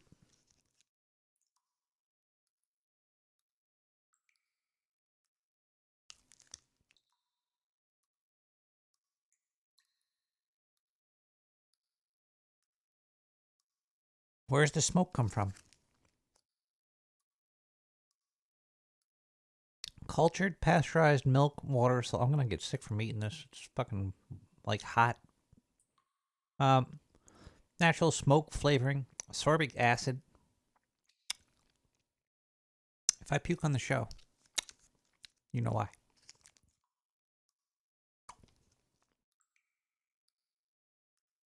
That's poison.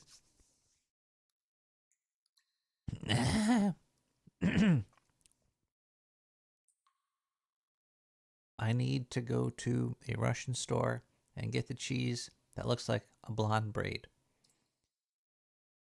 Georgian.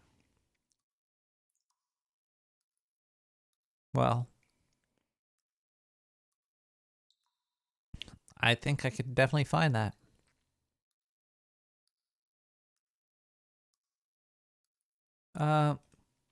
Wow. Okay, everybody. Look, we got a lot more to talk about here. I like to think about all the great creators that I followed that, you know, have passed. There's George Carlin. There's Mark Maron. There's David Lynch. There's what was that guy's called? There's the Mitch Hedberg. There's a whole bunch of great creators out there. Art Bell. And sometimes they start to you know, they start to go away. That comedian guy. Who's that Canadian guy? Conan O'Brien. No, Conan O'Brien is still he's one of the living greats, and Dave Chappelle are still there. There's that guy. Wow.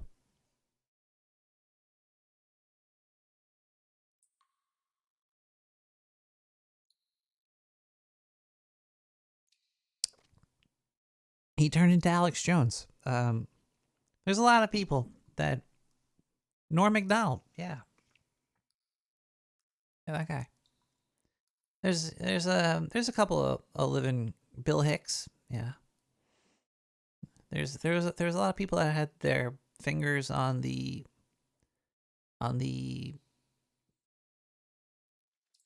what life is. Like, there's a lot of people I don't really think have any idea how crazy what we are going through actually is.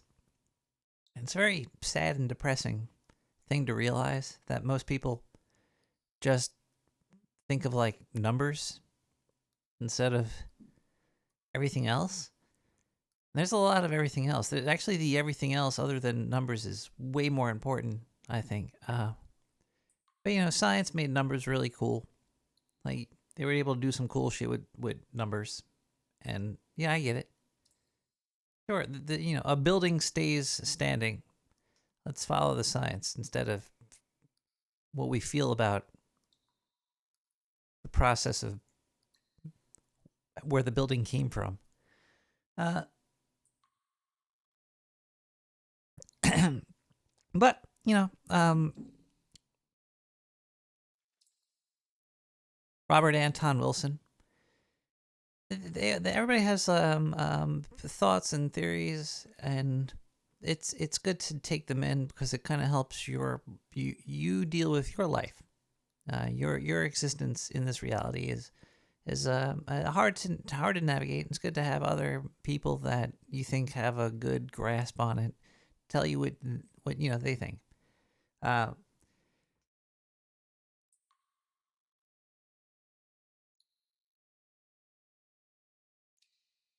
I think you could get stuck on who you are sometimes.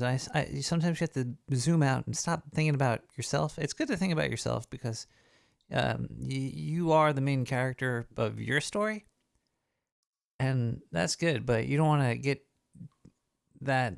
You don't want to forget that there's other people around you, and that could become tiring because if you're trying to navigate reality where most people are suffering main character syndrome, and you're just trying to get it's good to zoom out. It's good to take the camera out of the back of your head and to suck it out and throw it really far back, and then you could look down on all the nonsense and the noise, and then it starts to quiet the struggle on the unit that you are.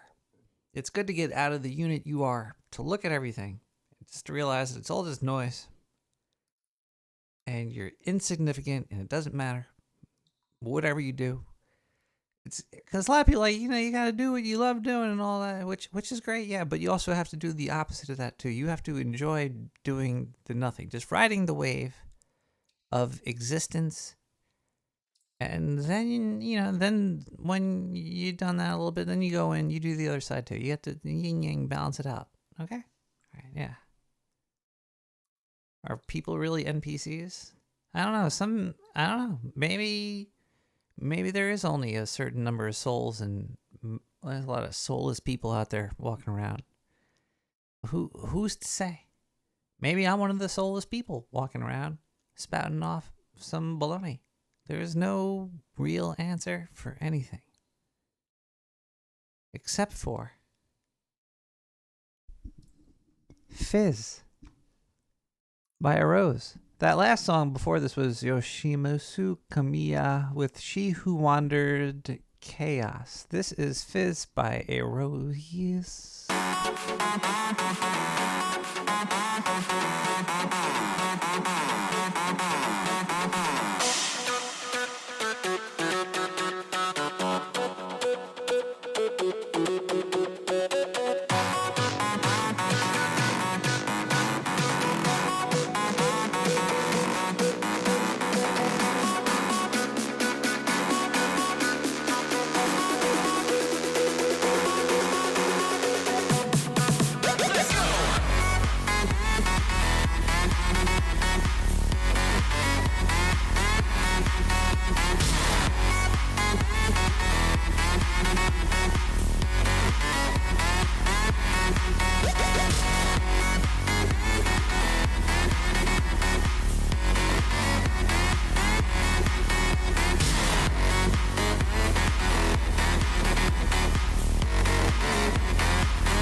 What is this?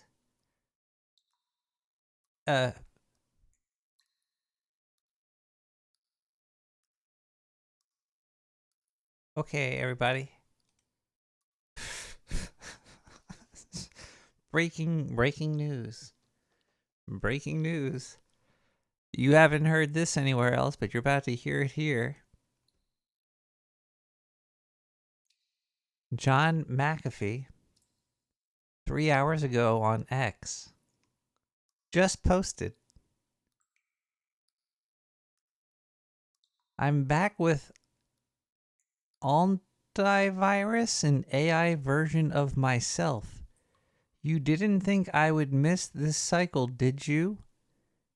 ALNTIVIRUS.ai. Do not fall for scam tokens. This is the only official antivirus CA.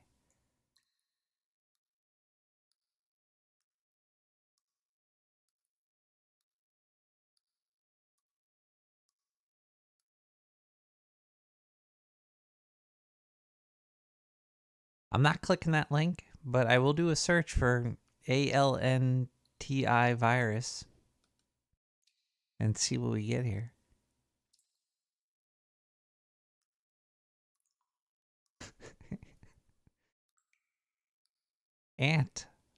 Antivirus? It's antivirus. What the fuck? It's just the worst Google search. I'm not clicking that link. I don't know what is going on, but apparently John McAfee is back with his own meme coin. John's account has not been hacked. This is the real deal. More information forthcoming.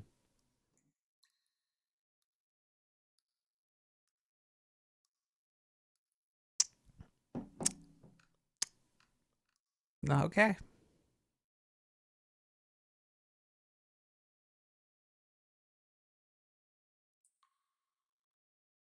What is Stargate AI? Is this going to be like the end of freedom? Let's look up at a video and let's see what YouTube has to say. Here's our more details behind Stargate project. This is 13 hours ago from CNBC. Let's see what they have to say. That was President Trump yesterday announcing a massive AI infrastructure plan. Some of the world's most prominent technology leaders pledging to invest an initial $100 billion, but it could be up to $500 billion over the next 4 years. So a whole bunch. Let me eat some cheese while I watch this and think about it. More of this. I'm gonna die from this cheese. No.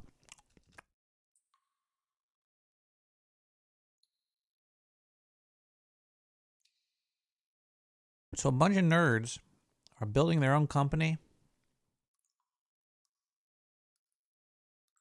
They're building their own database. A bunch of rich nerds are spending a lot of money to build a big database.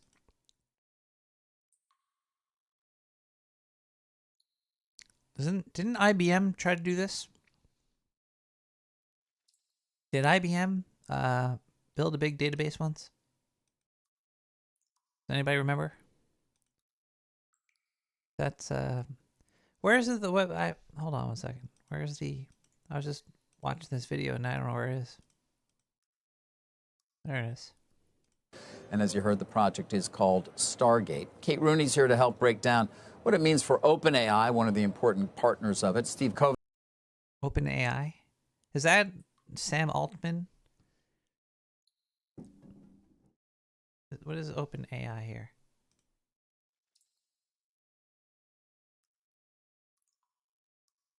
Hello, caller.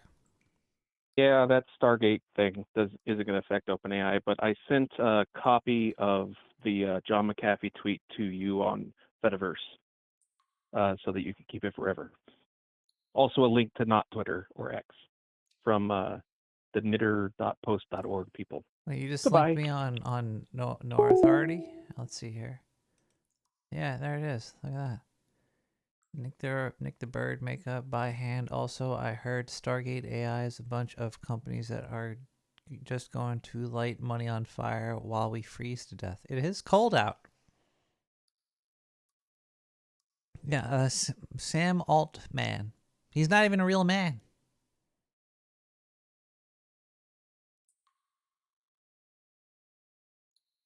He's an alt man.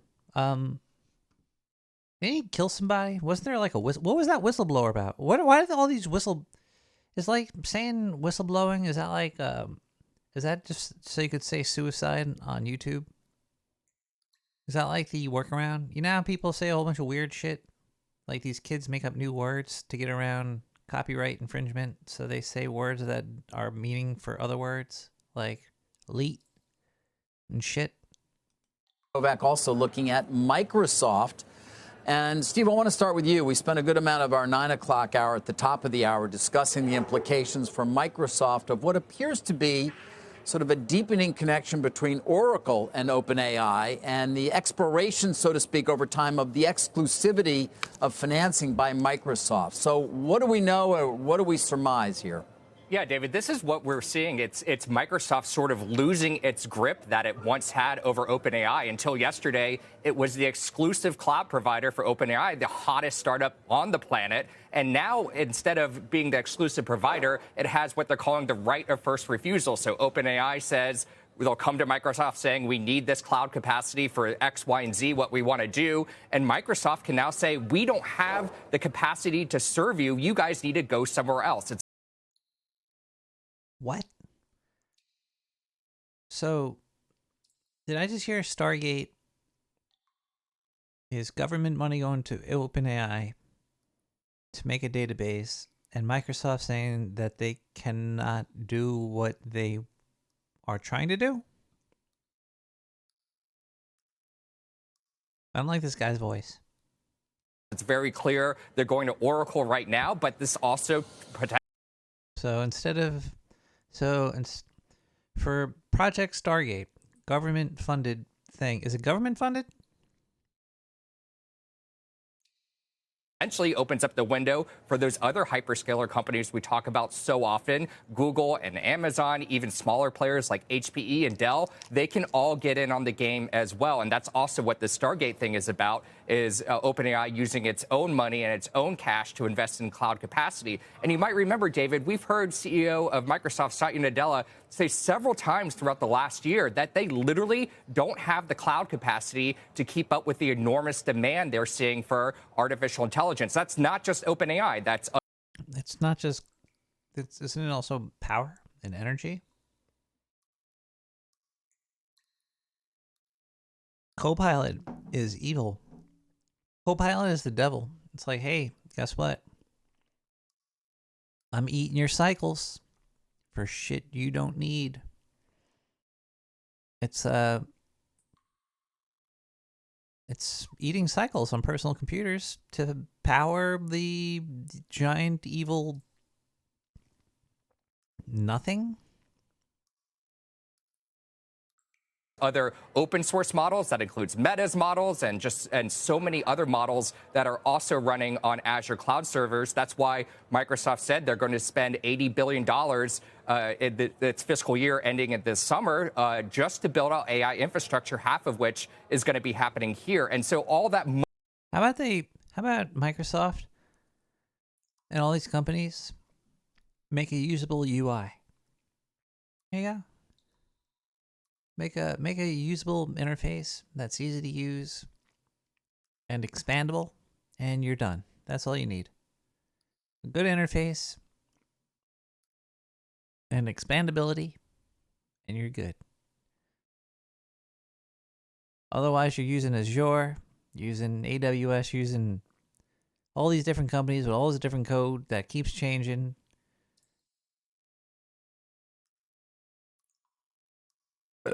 I hang out more in Azure space than AWS space, but Azure space, it's always changing. Where everything is, where everything's located, what things do. It's not very intuitive. It's stupid. Money is effectively, yes, going to go towards NVIDIA. This is great news for NVIDIA and all these other companies. But what we're seeing now is Microsoft losing that exclusivity on the cloud. It makes a lot of money from having this cloud deal with OpenAI. The more OpenAI activity that happens on Azure cloud servers, the more money both companies end up making. So this. Why is money so stupid? AI is a very cool way to make sentences and make things look pretty. This is stupid. This is fucking stupid. This is potentially them just because they don't have the capacity to do it. They can. They're kind of ceding some of that potential revenue growth to other cloud providers. Yeah, Kate, from the OpenAI side, I mean, do we have a sense? You know, there. Well, one thing though, iPads are cool for drawing with Procreate.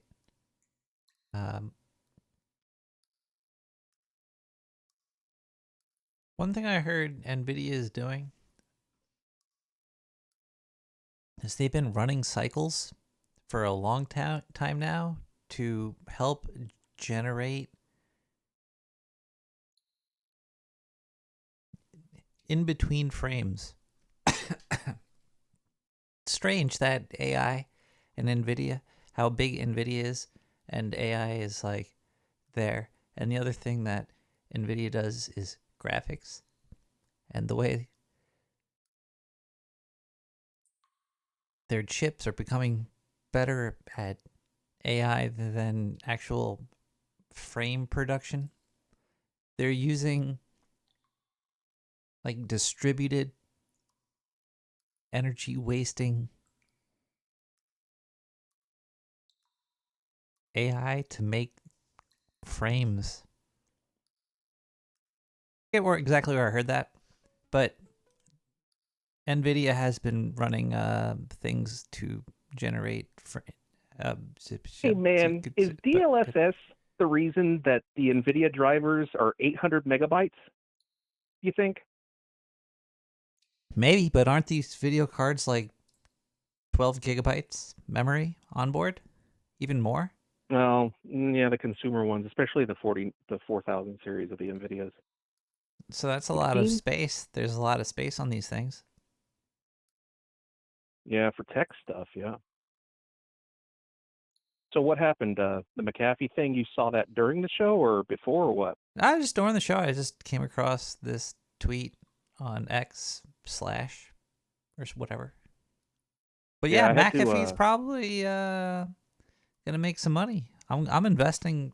No, didn't he do Ghost Coin or some shit already while he was? I got no idea. I know you interviewed him. Yeah, but I didn't. spoke to the man. I don't remember the interview, unfortunately. I talked to him about a whole bunch of stuff. I would have asked him more questions if I wasn't so nervous, but yeah, it was a good time. You been all right for the past year and a half, buddy? No, been great. Oh, me neither. Oh. No, well, yeah, I have I'll call her.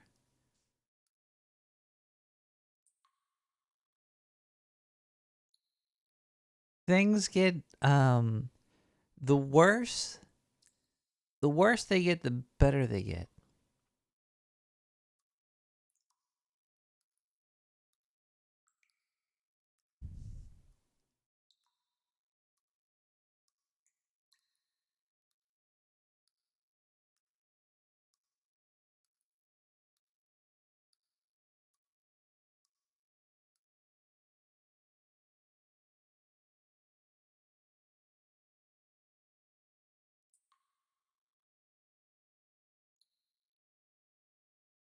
Sorry, I'm just looking for that tab where the... There have been, and I'm sure you've heard it, talk in the marketplace about a deterioration in the relationship in some way, but do you have any sense as to what the conversation was? Was it OpenAI saying, hey, we need more, you can't give it to us? Or I don't know, you tell me. That's what I'm hearing from sources, David, is a little bit of the lead up to this, and it's that... Well, things change constantly. Like, for the past few days, my back went out. I picked up this 50-gallon jug of mayonnaise. I was moving mayo. We just got a new shipment in, making some pies. I pulled my back muscle, and for the past 3 days, like right now, it's coming back now. The non-feeling of being able to lift the upper half of your body like a snake and wiggle it around.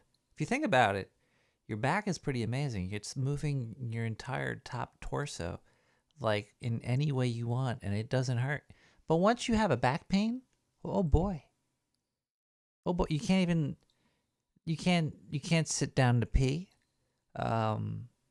You can't wash your toes. Can't do it. It's basically good game, and it's painful too. And the pain starts to hurt your brain, like because your back is creating so much tension in your body and stress that it affects other parts of your body, and you can't move, and you need a heating pad or an ice pad or an icy hot, or you don't even know. It's like, what do? You don't even know. Your body is so stupid. It's like, I don't know. Should I be hot? Should I be cold? I don't know. But yeah, but it also helps you see. I'm now in a time of pain, but I'm coming out of it, and it's making me appreciate being able to move the top of my torso around like a wild snake without feeling anything most of the time. Hopefully again soon. Capacity that Steve talked about, the demand, and you're seeing that spill over to Oracle. One interesting thing I'm hearing from sources out here is the relationship between CEO of OpenAI, Sam Altman, and Larry Ellison. So that has gotten closer since they first struck this partnership back in June. The two of them seem to be really aligned as with the big spending that's required with AI infrastructure. Who started this? Hold on, I gotta find out who started this thing.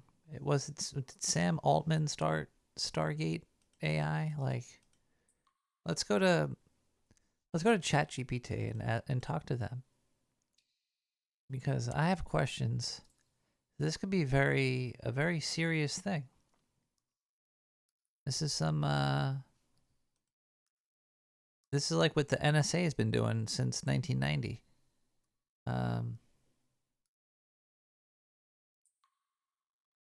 What is Stargate AI and who started it? There we go. Who started Stargate AI? It was a spearhead by Brad Wright. Is he the guy that makes the SimCity games? One of the co-creators and primary writers of the Stargate SG. Wait, get the fuck out of here. The guy that made the Stargate movie and all that shit spearheaded this thing. The initiative was developed in collaboration with the company The Companion. What the fuck is it? Which focuses on fandom-orientated content. This AI-generated experiment designed to celebrate the franchise and explore the intersection of tech. Is this government funded? No, Stargate AI is not government funded. It is private initiative driven by Brad Wright, The Companion. Wait, so it's a bunch of rich nerds. So is it just a bunch of rich nerds? Question mark? Pretty much, yeah. It's a group of passionate, likely well-funded sci-fi enthusiasts and creators who have resource. Is one of them Sam Altman? Wait, Sam Altman is not directly involved in Stargate AI, at least not publicly? What?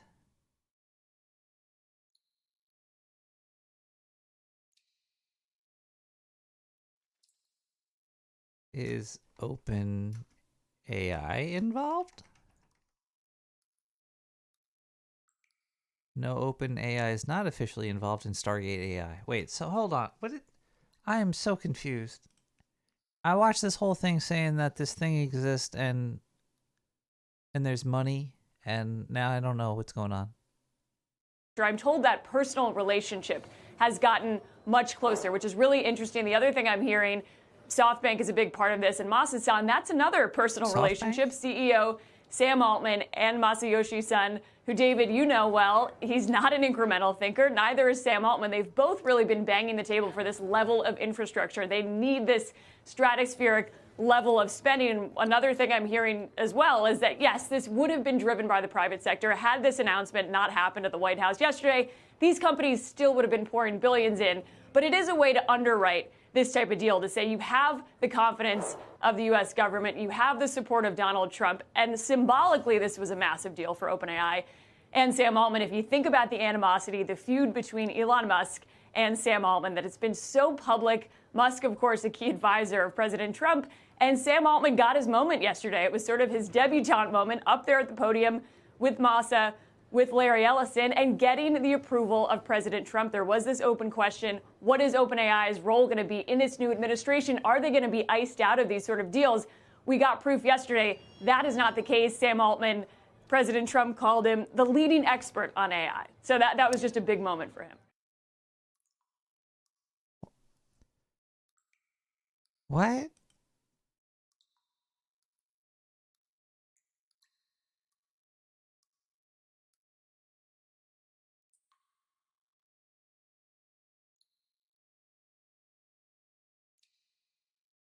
I think this... Oh boy, I'm so confused right now. Ah, I see where the confusion might come in. It seems there's a different initiative, also called Stargate, that involves OpenAI, but it's unrelated to the Stargate sci-fi franchise project. This new Stargate project is a major AI infrastructure investment led by OpenAI, SoftBank, Oracle, and MGX. It's focused on building data centers and advancing AI technology in the U.S., with no apparent connection to Brad Wright's Stargate AI storytelling project. The shared name might cause some overlap in perception, but they're separate efforts. Would you like me to dig deeper into the OpenAI involvement in the Stargate project, or clarify the sci-fi connection further?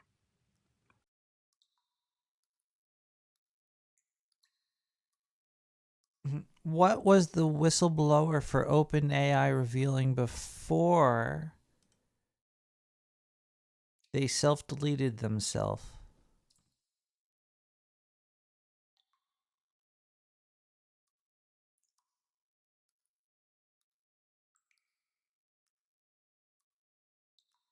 Suchir Balaji, a former OpenAI researcher, became a whistleblower after resigning from the company in August 2024. He publicly alleged that OpenAI's AI models, including ChatGPT, violated U.S. copyright laws by using content without proper authorization. In an essay titled, "When Does Generative AI Qualify for Fair Use?" Balaji argued that these models failed the four-factor test for fair use under U.S. copyright law. Cite turn search 9. Tragically, on November 26, 2024, Balaji was found dead in his San Francisco apartment. The initial investigation by authorities ruled his death as a suicide, with no evidence of foul play. Cite turn news. However, his family has contested this conclusion, citing signs of a struggle and inconsistencies in the investigation. They have called for a more thorough inquiry into the circumstances surrounding his death. Cite turn search. Balaji's allegations against OpenAI have intensified discussions about the ethical and legal implications of AI development, particularly concerning intellectual property rights and the responsibilities of AI organizations. What kind of access does Oracle have? Does the medical industry use Oracle?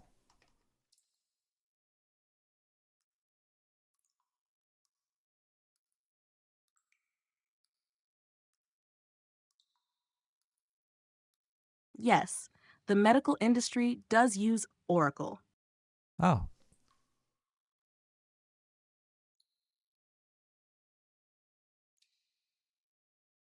Good luck, everybody. In the next phase of humanity that's coming, I don't know. I don't know what the Stargate thing is. I don't know if it's a Stargate project.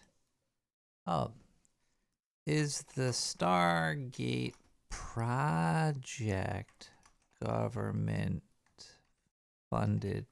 That's what I want to know.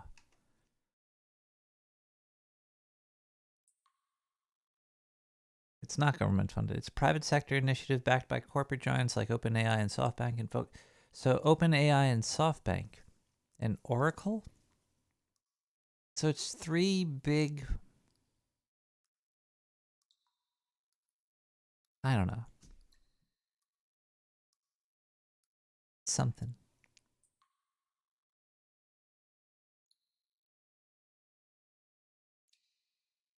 They're out to get us, the government. Always. They're always trying to outsmart us. But we got the most cleverest people on the internet working on it. And I think we'll be safe. We'll be fine. You'll wake up tomorrow. Your eggs will be $20. And the milk will come from a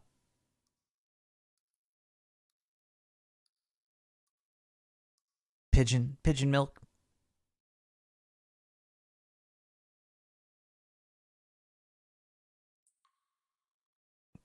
I heard Putin is gonna play hangman with Fauci. All right, let's get out of here.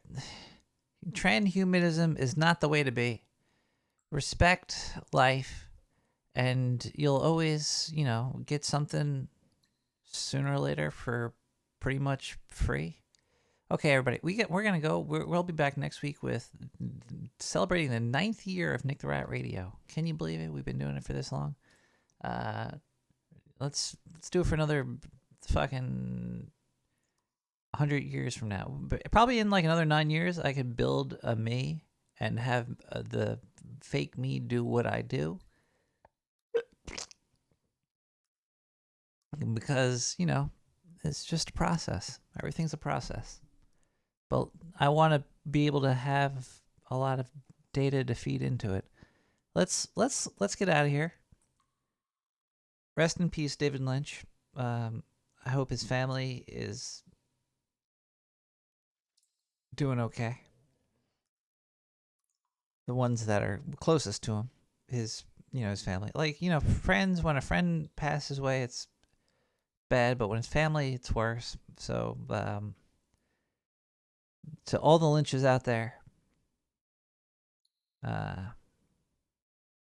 peace. We have a In Heaven remix by Merlinovo. We'll be back next week with more Nick the Rat. Have a good night, everybody. Bye.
No, not yet.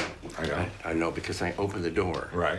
Oh, and you're then standing you there, see- and I see Laura Palmer for a second, and then it goes away, and I sort of see you, and you look at me like I'm a little bit. Like what's going on? Yeah. I say, Albert, come in.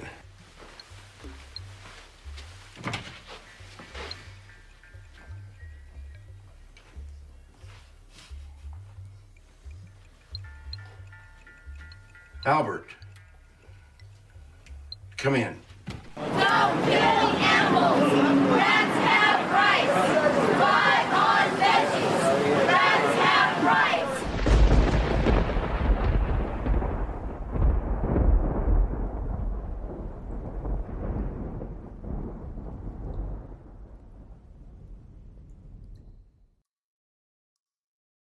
The detectives glanced at the rearview mirror.